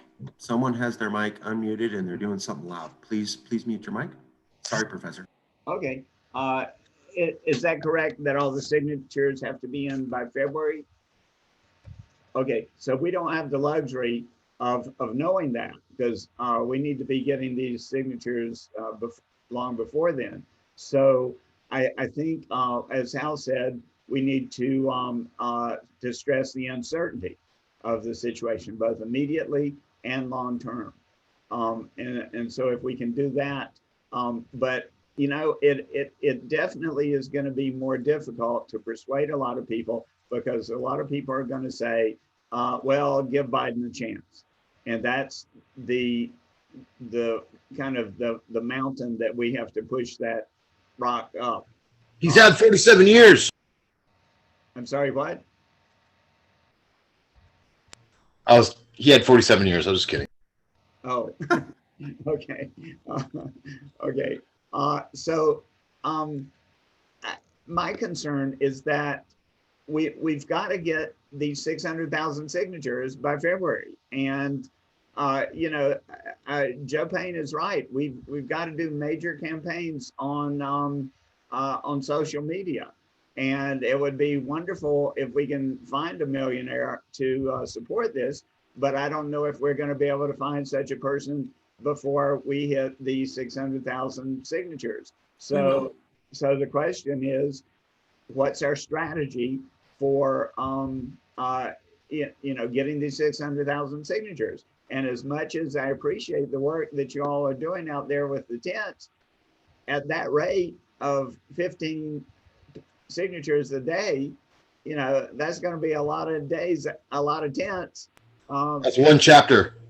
Well, I understand, but I'm just saying that we've got to be concerned about a multiplicity of strategies going in social media, going in all these things that I don't understand, and get those signatures out, get those petitions out there in a wide variety of places. So as soon as possible, Marcus, if you can send us out stuff that then we can forward to our friends, by email, Sure. things like that, that will be very helpful.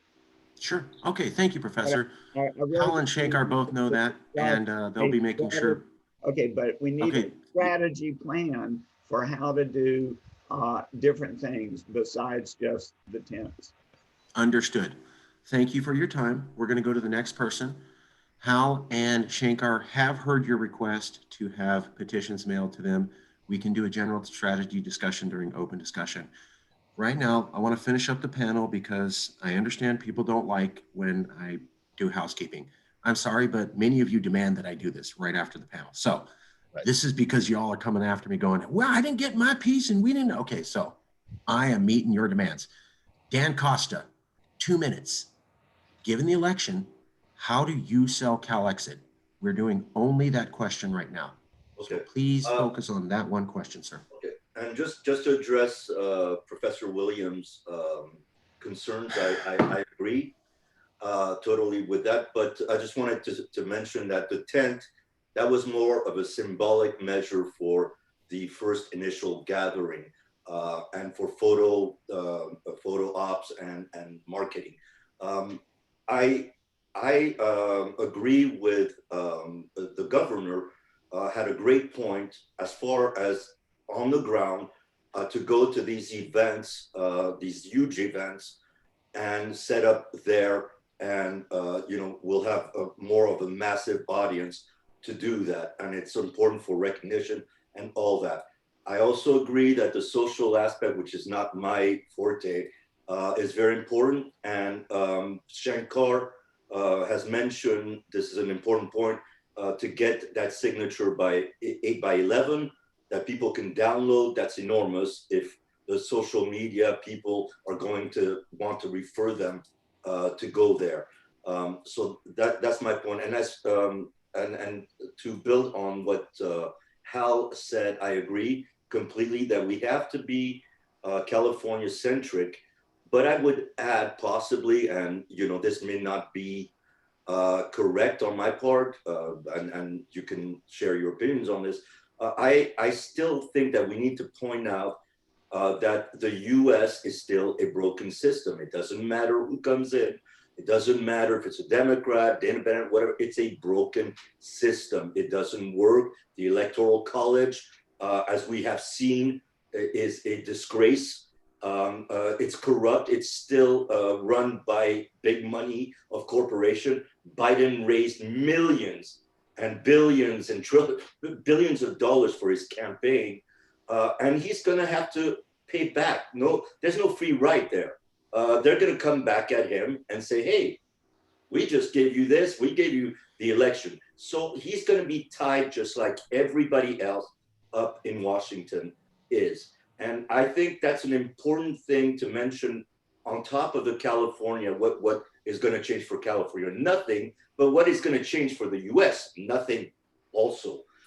So those are my points that I would tell somebody when I'm talking to them, those two talking points. I have to test them out on the field, which one works, which one doesn't, like everything. And so that's my opinion on it.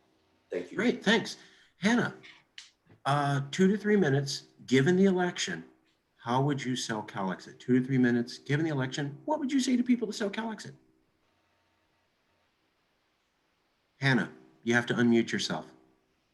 Sorry. Yeah, I've heard you. A little early on me. I just want to say that first thing, remember that Biden is going to achieve quite a bit in the very first days of his presidency because he's going to sign executive orders. And some of those orders are important to Californians. Particularly, he's going to restore DACA. And that's millions of young Californians who will no longer be worried about being immediately deported off the street, right? Because that's for if you didn't know about DACA, does anyone raise your hand if you need an explanation what DACA is? I think y'all know about what I'm talking about. Good. Paris Climate Change Accord, another major factor. He's going to get us back in. That's really important, I think, because it speaks a lot to the issues concerning young people. And by the way, that it concerns women because mothers care about their children. I'm not going to say about what fathers do, but more mothers will put that very high in their list as what kind of world is my children going to be going into. Muslim ban, we have a lot of people who are affected by that because they have divided families. And Biden is going to repeal that. I wouldn't be surprised if he also gets rid of the abortion gag rule, which has been put back into place because Republicans always think of what Obama achieved with his executive orders, and then multiply it. I think that with all that in mind, I think I want to emphasize, by the way, again, I've been really thinking more and more about Canada and how we can use their example and, as a Californianism kind of approach. But I think they really show us how we can oppose U.S. policies without being hostile to the United States. We can distinguish our country from the United States. Right now, you guys, I'm actually working on a video called, it's going to be called California's Hella Great Identity, National Identity. And I'm trying to tell people that, it's going to be a video that's literally going to distinguish California from the United States. But then it's going to say, look, we don't, but it's not going to say it it's just going to make it clear. It doesn't mean we have to hate these people. It just means we have to be separate, free of them. And we have to get them out of our world, out of our lives and and not controlling us, right? Not being controlled by the United States is what we need to achieve. So, I think that's kind of what I'm sort of saying is I think I guess I want to emphasize by wrap up by saying I think there's a way to promote California independence. One more thing.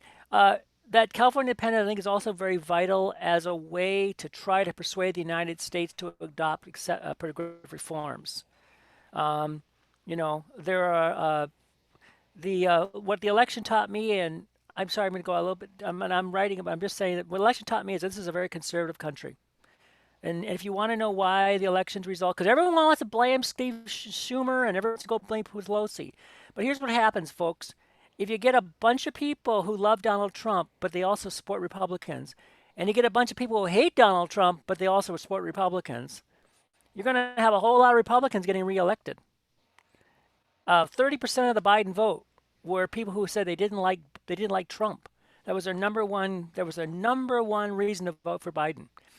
And so, which is not crazy. That's basically that roughly correlates the number of Republicans that are out there.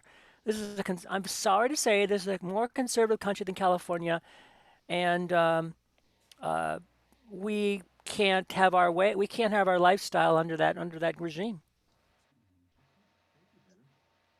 Appreciate that. Jason, 2 to 3 minutes. How do you think we should sell CalExit to people given the election? Well, so I definitely agree with Hannah's assessment there that this isn't an anti-America movement. I think it's very important that we make that clear, right? This is a California independence movement. It's not an anti-America movement. It's like when folks ask, why don't you speak out against Putin and Erdogan and Xi Jinping and Kim Jong-un? Because this is not an anti-dictator movement. This is a California independence movement. I think we make that clear and we hammer home all of these points that we all know about how California suffers currently and how California could benefit under an independent status.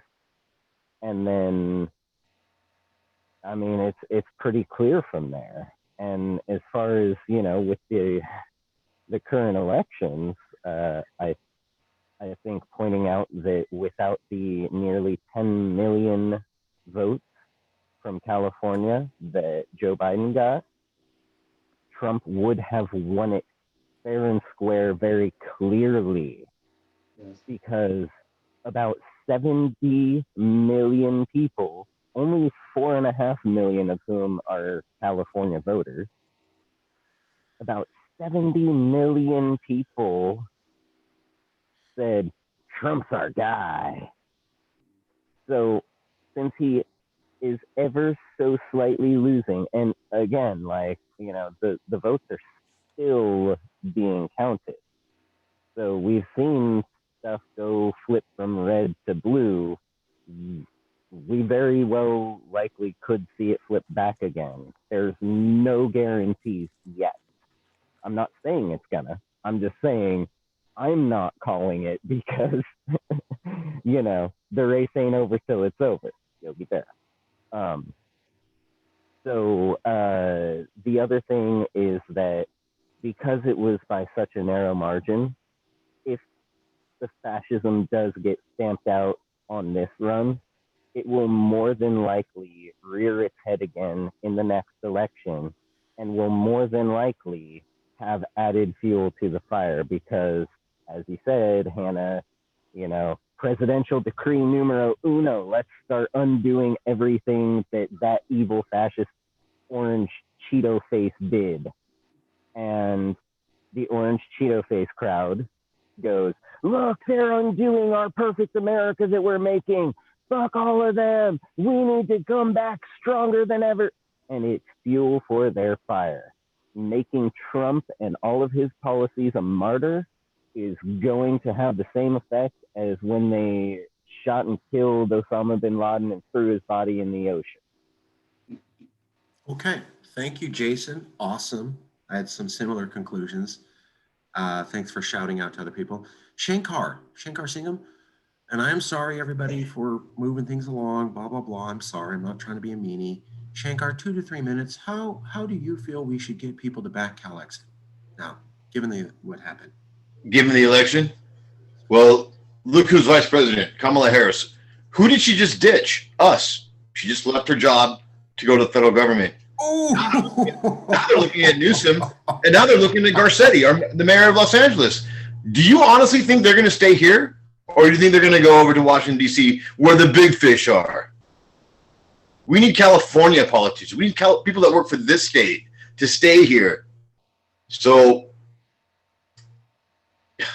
I don't see how that's happening as long as we're part of the United States. So I'd like to see how feasible it is to be independent, and that's what this petition is all about. Just need your address right there. Thank you. That was hot shit. That was hot. Okay, Darren Brown. Darren Brown. I'm here. Just a second. Okay. I guess what I would have to say is own that video. So I could drop the link just to save time and people can watch it maybe on their own time. Okay. Let me see. It's a good video. Darren filmed it right after the election, and I can tell, I don't think I'm lying here, Darren was being very honest and very raw. So it is a person who is in an emotional state, speaking directly from their conscious to the world. And Darren, I basically agreed with everything you said. Nobody else has to do that. I'm not saying anybody else has to do that. I'm just saying I watched it and I was like, yeah. Okay, so Darren posted the link. Yeah, okay, you can watch it whenever. Yeah. Okay, we'll get everybody to watch the video in a second. We just want to finish up this panel. Joe Payne, what do you feel we should tell people now? Blah, blah, blah, blah, blah, blah, blah. Your opinion. Joe Payne. Gosh. I think the best thing I can say right now is just to kind of piggyback off what everybody else is saying. I really don't have anything to add. Just kind of follow the script. If you're not really sure what to say, honestly, if I went out right now, I would feel like let me sit back and watch you guys do it for like 5-6 times, and then I'll jump in and kind of do my own. You know, that's honestly how I would kind of do it. I think if other people, if you're not comfortable, you know, if you haven't really been out and gathered signatures before, maybe get with somebody who has. You know, that'd be my best suggestion. I don't know. Social media, that would be my thing that I'm kind of going after. So like I said, you know, everybody give me your clips, give me your stuff, and I'm gonna put everything together and kind of make videos and put them on YouTube and TikTok, stuff like that. Help you guys out. So, all right, thanks. Thank you, Joe. Okay, I'm going to give my observations real quick, and then Hal, I'll kick it to you, and that will finish this panel, and we can move to the open discussion where we can talk about anything.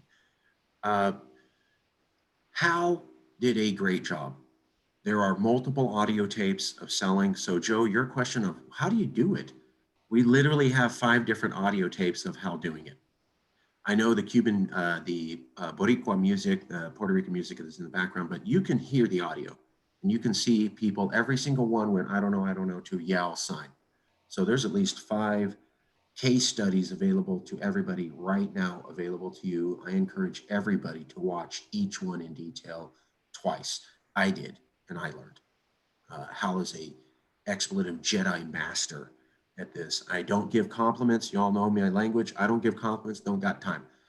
We need to sell signatures. Hal is doing it. If you got a better way, then do that. But if you're looking to understand how to see it, study the examples. And I'm not saying agree with everything Hal did, but study it and go, okay, he was 80% there, but there's one thing I would have said it differently. Great. Criticize what Hal did, but make yourself better. It's a learning. See Hal shaking his head. Learn, do better. And do me a favor, when you're selling people, record yourself. Get us the audio. The reason we don't have video was if you put the camera in front of them, they're like, whoa. So we just put the microphone there and recorded them. Anyone in public, you can record by law. They can't say anything. So if they're in the public space, you can record whatever you want. They can't do nothing. So what we did was we just put a microphone on the table and recorded people talking to Hal. So their anonymity was there. They didn't get clammed up seeing camera. And we had some great reactions. The more case studies you provide, the better all of us as a movement get to do. The more case studies you provide, the better all of us as a movement. So record yourself talking to people. Anyways, observations from looking at Mike Feinstein, Hal, and the newspapers this week. Also, I have to say, Hannah Miyamoto pushed me in the right direction. I was begrudgingly doing it, but Hannah was way right. Hannah got me into protect the results. I've met many liberal politicians and experts now. And what I was able to do, and all these videos are at California Liberation Movement. That's California Liberation Movement in partnership. We're hosting all the videos so you can see everything I talked about. I interviewed 15 people before the election, during the election, and right after the election. And we got it all on video. It's at CalLib, we can share it. So don't have to take my word for it, it's all there. Hard evidence. Here's what I found when I was asking, because I was asking them, what about this, what about that? And you can see. So here's what happened. Number one, I would walk up to people and they would be, Biden won, yay, yay. And I go, yeah, Biden won, awesome. Hey, quick question. Biden won by 52%, 53, and 48% of the country said a bigot is our guy. Oh, yeah. And I go, okay, well, this is kind of what Shankar put up. I came to the same conclusion. I would go, well, Biden really won by the amount of votes in California. Is that fair? Oh, yeah, we're awesome. Yeah, he won because of our votes. Okay. Well, guess what? In 2016, Hillary won because of California votes. Oh, yeah, that's right. We're awesome. We're Californians. We're awesome. We voted for Hillary. We voted for Biden. Okay, so you're feeling the pride. You're feeling the love. You're feeling good. I got him high. Now I'm going to drop him down. Well, that's 2 elections where the good president only won because of California. Oh, I guess that's right. So let me ask you, are you proud to be an American knowing that outside of California, a majority of the voters, not the Electoral College, and I made sure to be that clear, not the Electoral College, a majority of your voters, 2 elections in a row, said the guy who says Mexicans are rapists and let's victimize women is our guy. So they voted for ignorance, and then they doubled down on ignorance. Outside of California, 2 elections in a row. Your fellow Americans, a majority of them voted for bigotry and racism. Does that make you proud to be an American? And then I put the mic right in their face right after I said that. You can watch the videos. They went from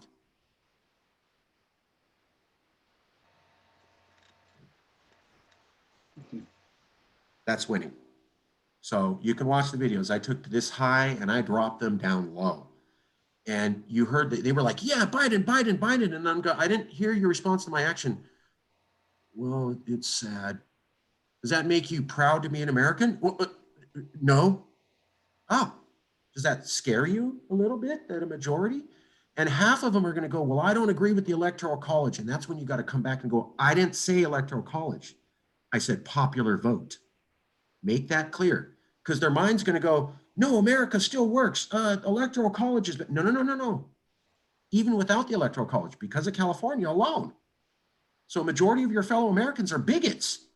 And if you thought they were confused, they voted for bigotry twice in a row. Maybe we should believe America's actually a racist country. You can watch the video where I did an interview with 2 African-American women, and they were like, Biden, Biden, Biden. And then at the end, they were like, well, yeah, America's racist. Of course we knew that.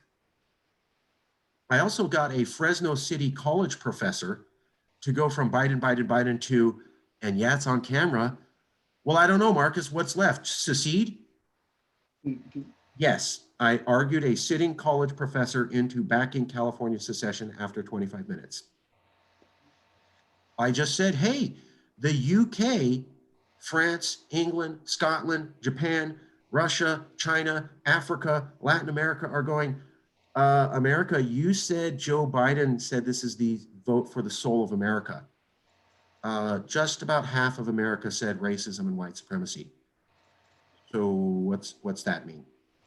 By the way, the English newspapers are already disgusted with America. I can send you the evidence if you need that. When I said, hey, the rest of the world is fucking disgusted with America because you voted for white supremacy twice in a row, and they go, what the fuck is going on, America? Boy, that smile gets wiped off their face in about 2 seconds. And it goes to, oh shit. So double down on Joe Biden said, soul of the country, and he was right. And I'm so glad Joe Biden was elected. By the way, half the country's a bigot, and the entire planet recognizes that. And that means the majority of your fellow Americans are racist, and they said so twice in a row. So proud to be an American, and then put the mic right in their face. Don't let them get away with no answer. Put a yes or no question. After you put the horror story up, go, proud to be an American, everything's all right, happy about where we're at, and then put the mic in their face, and because that will force them to have to go, well, no, I'm not proud about racism. Push the question. Then put that petition in front of them, they'll sign. So when you try that angle, I did 15 different interviews with people. Every single one of them went from smile to about ready to cry. By the way, the UK newspaper, France, England, everybody's already saying that. You said there was going to be a rebuff of Trump. Never happened. You said he was going to lose. Never happened. Actually, they picked up House seats. Actually, they retained the Senate. You said it was going to be a massive shutdown. Didn't happen. And that's 2 elections in a row where a majority of the Americans voted for bigotry. Nobody was proud to be an American when I finished. No one. So that's one angle. You can use it as you want. The other thing is picking up on what Jason and Hannah said and Professor Williams. If the Senate stays red, there ain't nothing going to happen. Okay? I know Joe Biden's going to do some executive orders, and then America's going to stall for the entire term and do nothing progressive. And I would remind you that the 8 years under Obama, according to experts in politics, was the least productive Congress in 85 years. Now, I don't blame Obama, but that's the point. They got nothing done. I mean, the reason Obama did DACA was he couldn't do immigration. The reason he did the Paris Climate Accord was they couldn't sign climate change.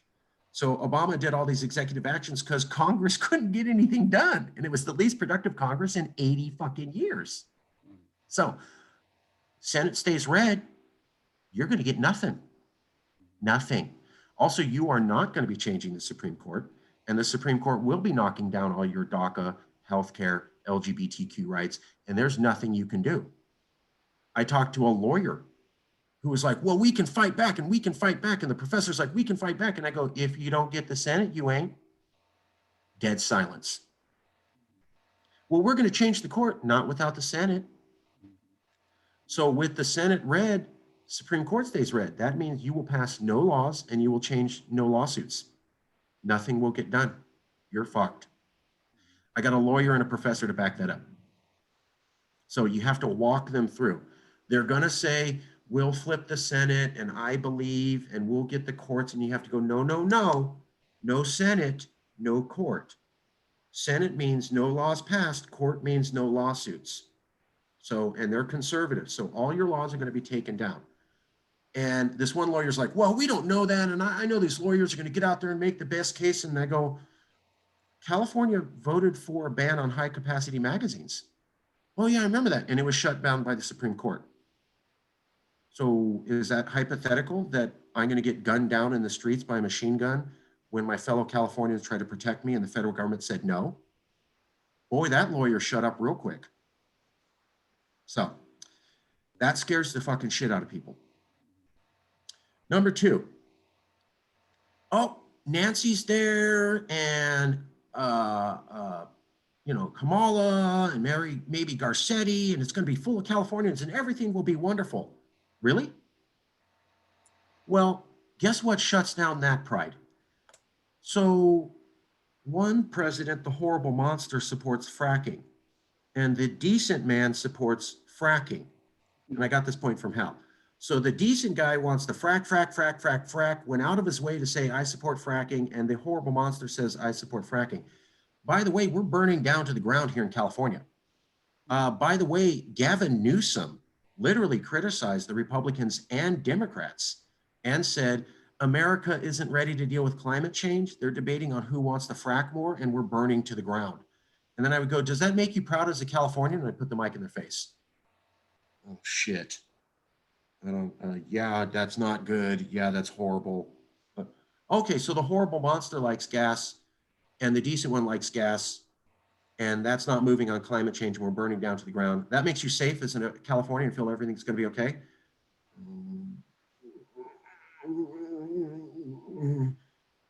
Oh, well, the decent candidate invented the policy of separating children from their parents and placing them in cages. The horrible monster exacerbated the policy. You saw that in the last debate. Joe Biden did not deny that he invented it. So in California, it's cool to choose between a guy who invents the policy of kids in cages or the guy who really loves that policy. And I go, makes you proud to be an American? And I put the mic in their face. Oh, that's shit. Oh, last one. Nancy Pelosi was called out by Wolf Blitzer on CNN for possibly stalling the relief package when Californians need it. A Californian, Ro Khanna, well-respected Californian, said, Nancy, my people are suffering. We need relief now. She publicly criticized him on TV and they got no relief. And I go, that's cool. And it sounds like California is being taken care of. Well, shit. So the good president likes fracking. We're burning to the ground. The good president invented kids in cages. Do you think anybody like that would ever be allowed to run in California? No one says yes. No one. If in independent California, you would not be running and saying, I like fracking. You would have nothing to do with separating children from their parents and be allowed to run. End of story. No one argues with that. And if it's so great and we give her everything, how come we didn't get relief? And how come when a Californian asks for relief, he gets insulted on TV? It's almost like you go to the federal government, you work for the feds and you don't work for us anymore. So disgust, America's racist. They showed it twice. The entire planet knows that and they're disgusted with us. Does that make you proud to be an American? Second one, if the Senate's there, nothing good's going to happen. And finally, if we're getting such a good deal, then how come they can't back not separating children from their parents on either party, not backing fracking on either party, and getting stimulus to people who are service from both parties? When I did that, there was no comeback and people were ready to sign that petition. That's just what I found from 15 different surveys. I'll leave it there. Hal, back to you. Take us out of the panel. Thank you, brother. Wow, how do I follow that? Hal, Yes. Hal, may I, sorry to interrupt you. I just wanted, while you, before we end the panel, I just wanted to post some of the pictures from last Sundays that I took, and there's an extra treat at the end, but it will take just a couple minutes. Is that okay? Go right ahead. Can you give me the share privilege? Just one sec. Hey Hal, before you get Daniel, can I give a point of information to back up Marcus? I just looked at the electoral numbers. I thought this for the purpose of YouTube. Yeah, currently Joe Biden leads in the popular vote 4,422,534.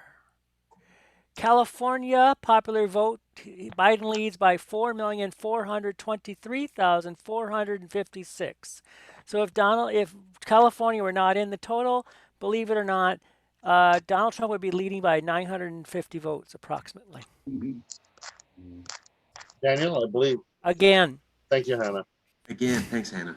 Daniel, I believe you have the ability. Okay, thanks.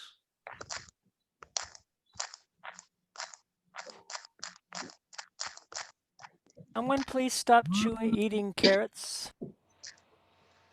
Lol.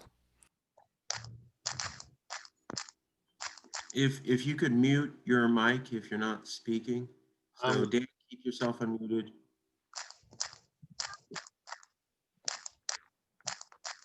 This full.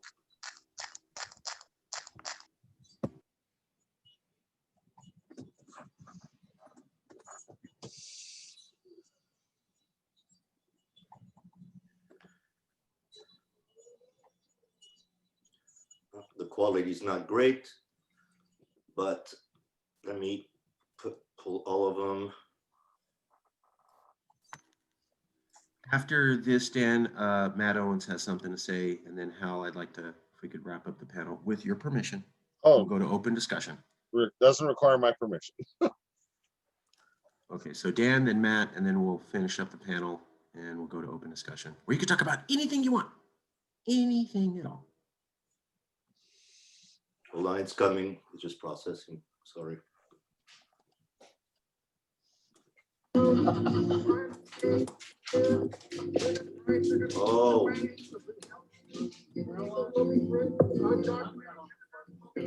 I know. BC, sorry, the sharing is like, I don't know where it's going at. Oh, there it is. Here's a special treat that I was talking about. We have Marcus shouting across the street at bikers.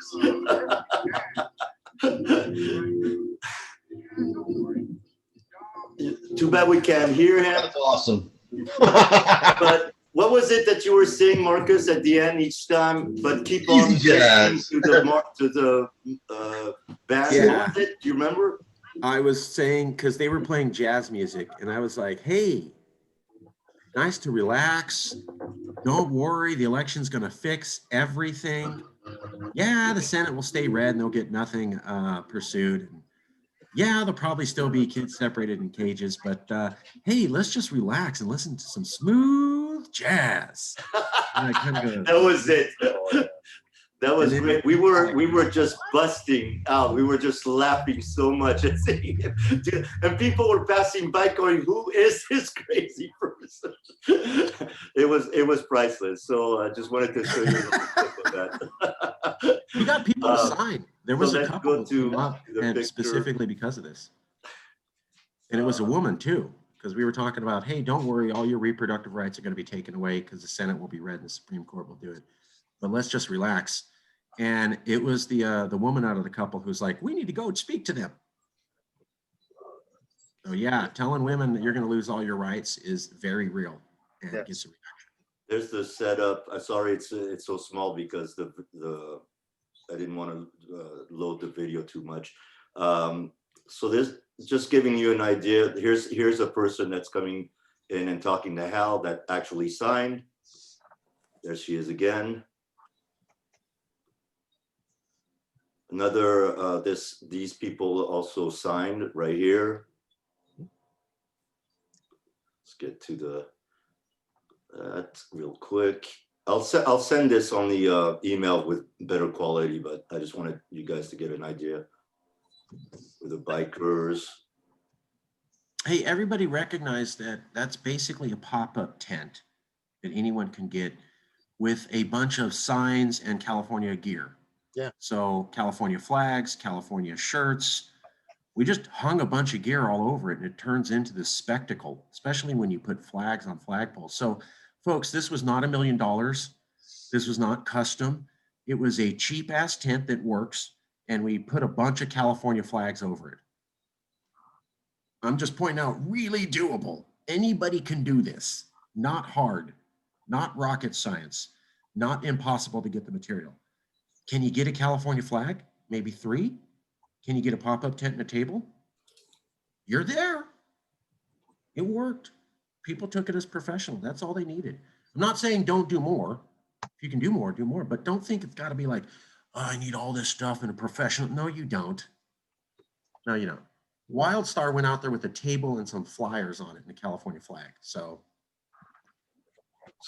this last one right here, this gentleman on the bike with a green T-shirt came up to me. I handed him over to Hal because I could see he was gonna just push the event. And Hal, you'll remember what did he claim himself to be? A Jewish I forget what he called himself. Do you remember that?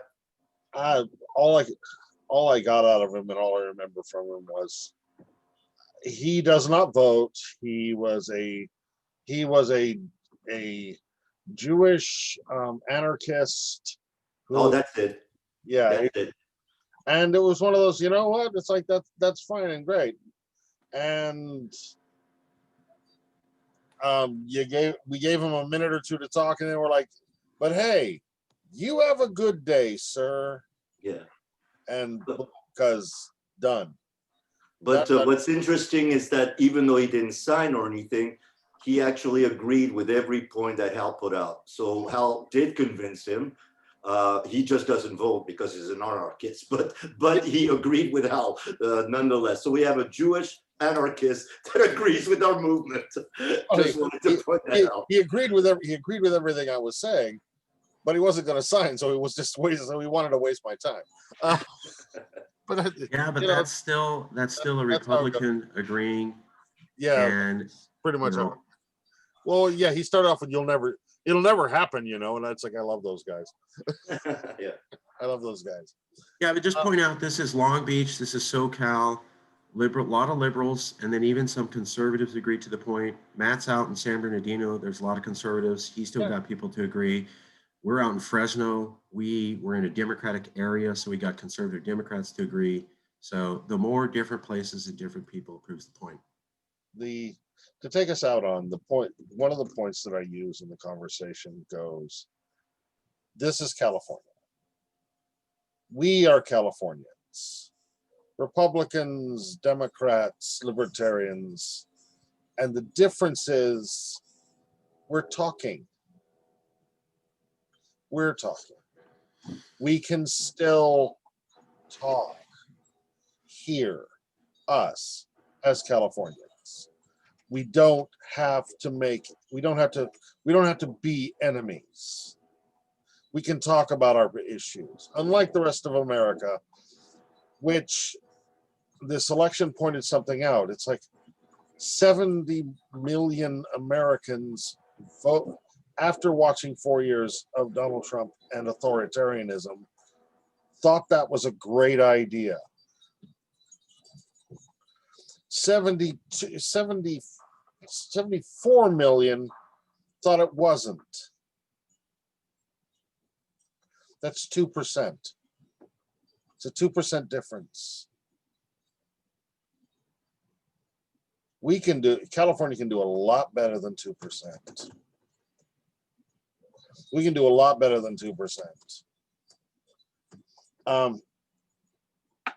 This election, how do we proceed with after this election? It's one of those, it goes back to the same thing. the Senate, the Electoral College, the donor state, the love of fracking, the refusal to embrace environmentalism, the very fact that America can't do anything that might possibly inconvenience the donor class.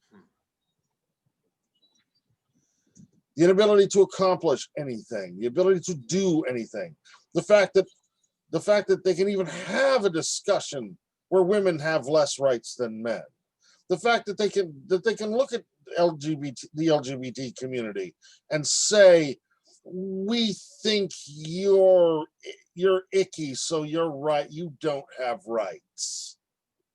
The very fact that they can look at police brutality and say it's not that bad. These things are disgusting.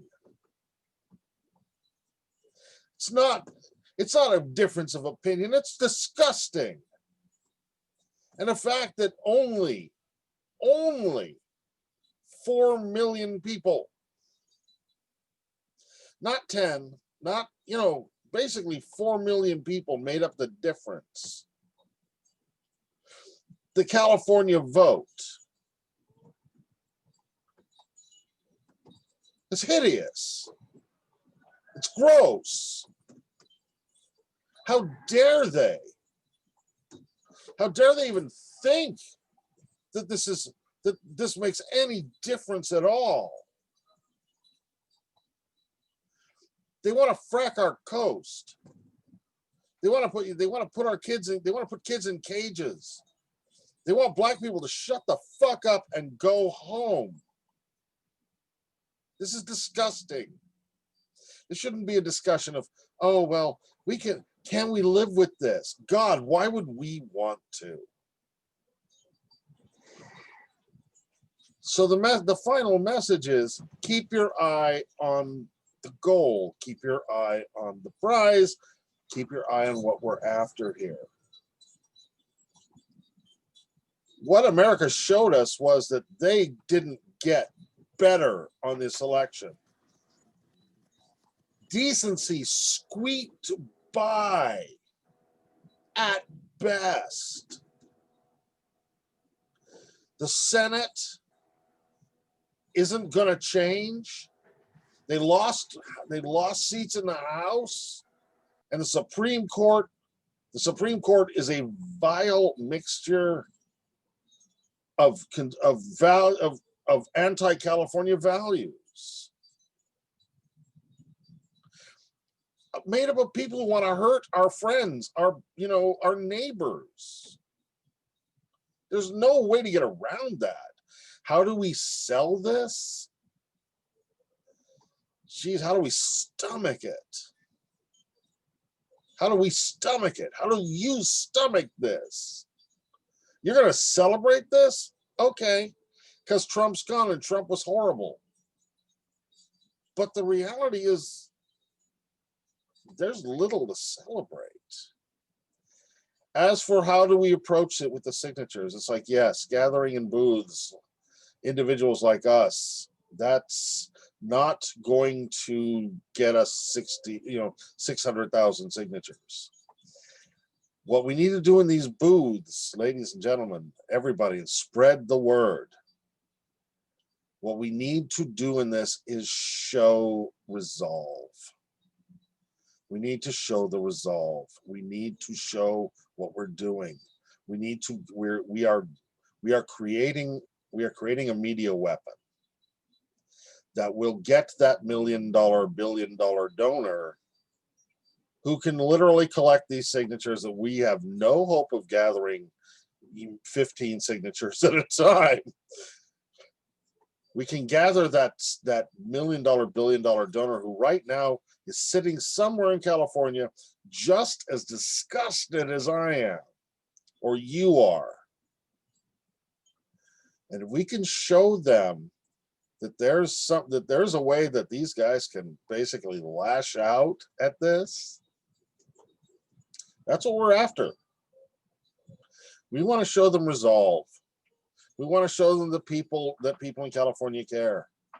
We want to show them that it can be, that we're out there doing it in the face of impossible odds. That's us. That's us. We're the little engine that could, but if they're willing to sign on the dotted line and they're willing to finance it, we could shake this whole thing up. That's my final thought on it. Thank you, Hal. With your permission, last comment from Matt Owens, 2 minutes tops, last comment, and then we're ending the panel. Matt, you have 2 minutes tops. How do you think we should sell CALEXIT? Then we'll end the panel. Matt, you have to unmute. It's guaranteed it'll be 2 minutes tops because, you know, I'm probably going to have to go to the phone store after this. So basically, I look at how MIBC is dealing with the victory of somebody they supported very much, okay, 2 years ago.